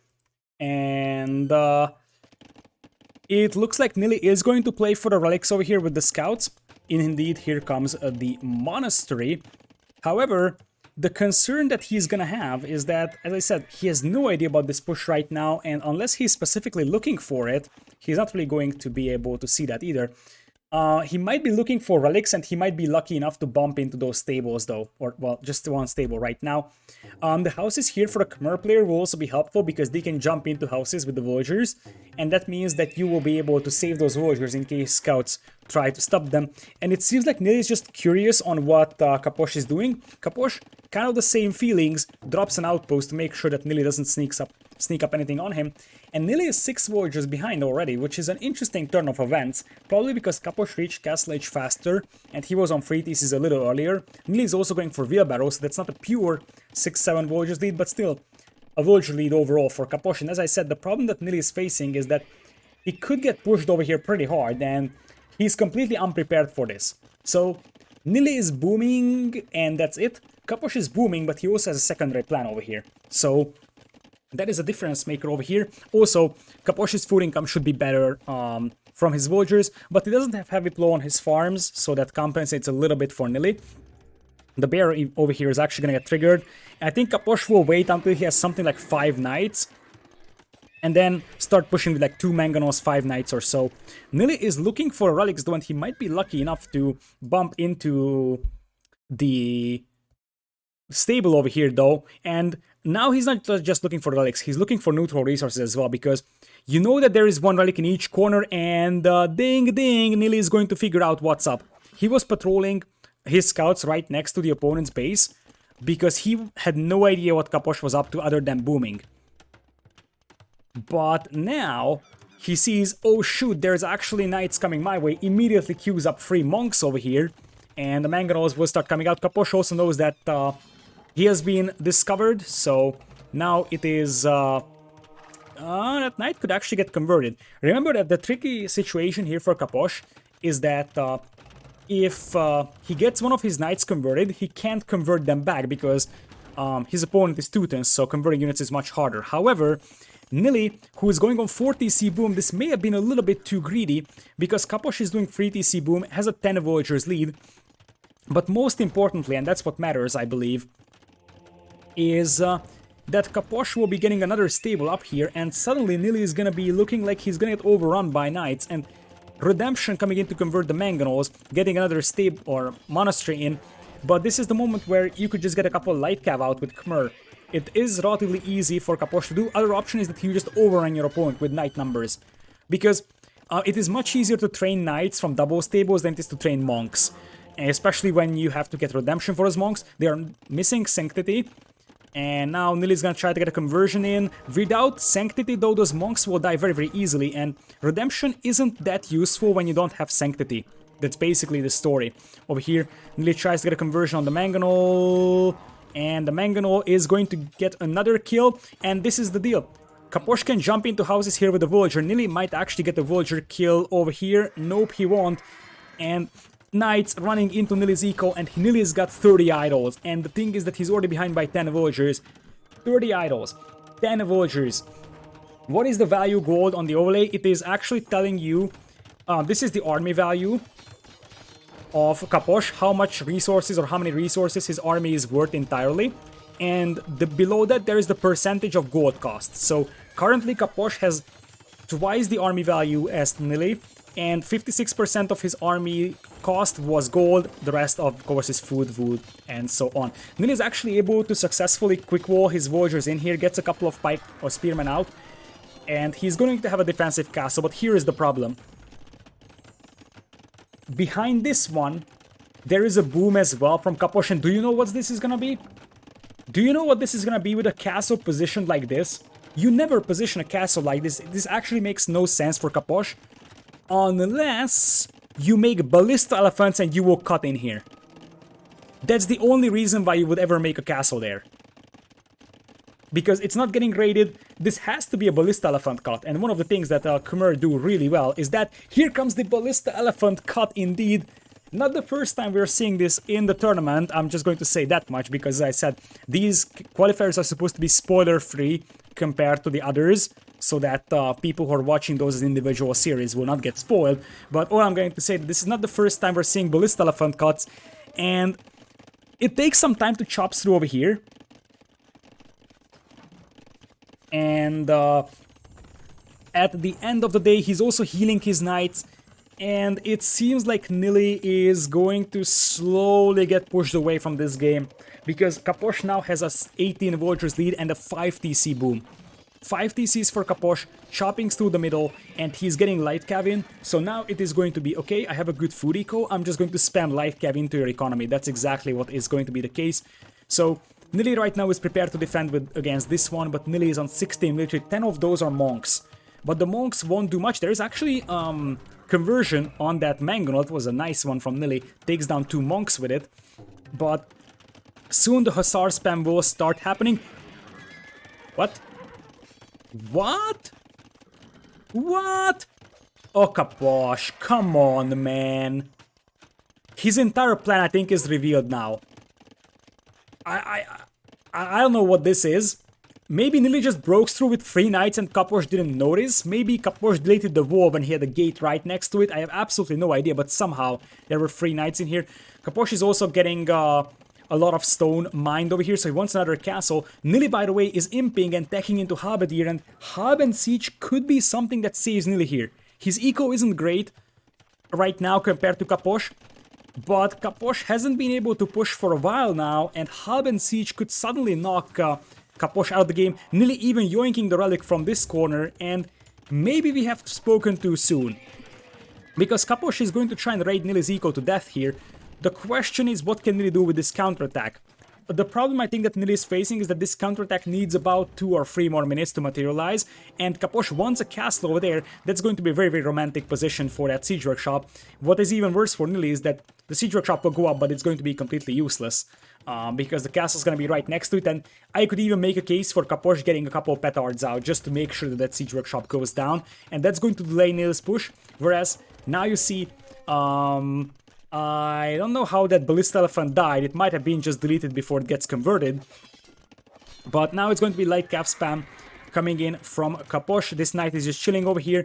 Nili is trying to get those sneaky villagers out around. Capoch, if he balanced out his eco, he would be able to go up into Imperial here, but he didn't. In the meanwhile, monks being dragged down to the right side. It's 50 villagers lead right now in the favor of Nili. 50 vills, or in the favor of Capoch. However, as I said, Nili is gonna be Imperial, Capoch is in Castle Age. Capoch will click up right now. And Nili, now realizing, hey, there's actually a hole over here. No, Nili, the shift Q! The shift Q from Nili. He didn't start building these walls, and now the villagers went on wood.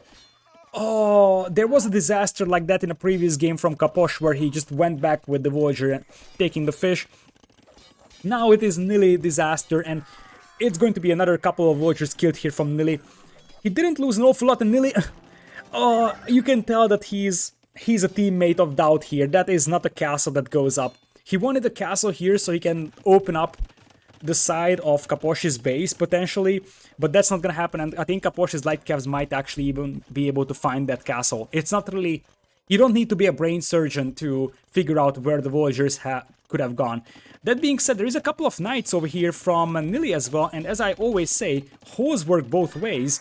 And in this case, Nili was able to get a couple of knights into his opponent's eco, kept Ram on the way, and Nili has quite a lot of Rams in here. I feel like Capoch should have made about 2 or 3 petards to take this one down. And Capoch also gives up on these villagers. Capoch is making some bad decisions overall here. He's got a lot of light calves and mobility advantage is still on his side, but the Harbin Siege might save the day. He still has the extra villagers, but he could have stopped this castle, for example. And now we are potentially going to see Arbalest or maybe even a Cav Archer. Khmer Cav Archers are surprisingly decent. Rams now trying to take down the castle. Why is he not making 2 petards to kill this? I don't know. It looks like we're going to have Arbalest. I think Khmer Arbalest may be missing Thumbring. I'm not 100% sure. But they are missing something. They're not fully upgraded. Still, Capoch is doing an excellent job raiding Nili's base, but at the end of the day, the villager KD is absolutely even. Capoch killed 11 villagers from Nili, and so did Nili from him. The problem that Nili is facing is that his Habadirs will be eaten by Orbs, and it is much easier for Capoch to do a tech switch when he has 50 extra villagers. Capoch will try to open up a new front line here on the south, but this feels like it's too isolated from the rest of Nili's army to really be a factor. And as I said, the stable is going down. Nili is on 23 hubs now, which is a decent number. However, what is he going to do against Orbs? He could tech into Onagers in theory. But the problem is that he doesn't really have the eco for Onagers. That being said, Capoch needs some time, and I'm not sure why he's getting chain barding when he's actually teching into Orbs, and he doesn't even have botkin. Still, Capoch will just keep raiding and raiding. He's got a couple of stables here, which will be annoying for Nili. It's worth noting, as I said, that the gold mines over here and the stone mines in this corner are extremely important. That's not something that either player has access to in the current game. And now, Capoch realizes, hey, there's actually a castle in my face over here, and that is going to be a little bit troublesome. Remember that the late game play for Nili is actually very strong. Light Cast will try to snipe down the trap over here, so if Nili is given time to reboom here, he could technically get back into this game. The problem is that Capoch is giving him no breathing room over here. Like, losing all these villagers over here, traps go down as well. The traps will be coming out of this castle for Capoch, and he may even have a heal advantage over those guys over there. Hussar is in. Nili is at 110 villagers, his opponent is at 140, and as I said, Capoch already has a tech switch done into a unit that is going to be able to kill whatever Nili has. Nili teching into Scalebarding and Bloodlines. I wonder if he wants to go into Heavy Cav. I don't think that the scouts here are viable at all for Nili, so that's not really an option. Bit of a raiding happening over here, but Capoch is already setting up stables here to open up Nili's right flank in terms of raids. And there is also a bunch of Hussars being prepared over here, and Battering Rams as well for Capoch. He's waiting for like one big Hussar pop to kill like 20 villagers from Nili. And in the meanwhile, Nili tries to get a castle up over here that may actually go denied. Capoch knows exactly that these villagers are going this way. He's got vision over here. And since he's chasing these wheels, this may actually get this castle up. In the meanwhile, Nili's got a couple hubs over here, but slowly Nili's castle is going down, and Capoch is probably assembling the Hussars to try and dive in and snipe that trap. And as I said, at some point these Hussars will pop out and start running towards Nili's eco. Nili, however, is actually pushing through the middle with traps. Maybe we have spoken too soon, because Nili is getting Onager out, and we know that Nili is a late game beast, and look at the villager count. It is 120 against 110 now. Nili is a late game beast, and maybe the Arbalest switch is a little too late. Onager is already coming in, and as I said many times, hoes work both ways, and if Nili is able to breach the base of Capoch here, Capoch is gonna have to expand. This is one massy game over here. All these yellow and red dots on the opposing sides of the maps. And that is Onager already coming in here. There is still Rams and Arbalest here for Nili that he cannot really deal with right now, and that is going to get some advantage in for Capoch, and Capoch will be able to clean this one up here as well.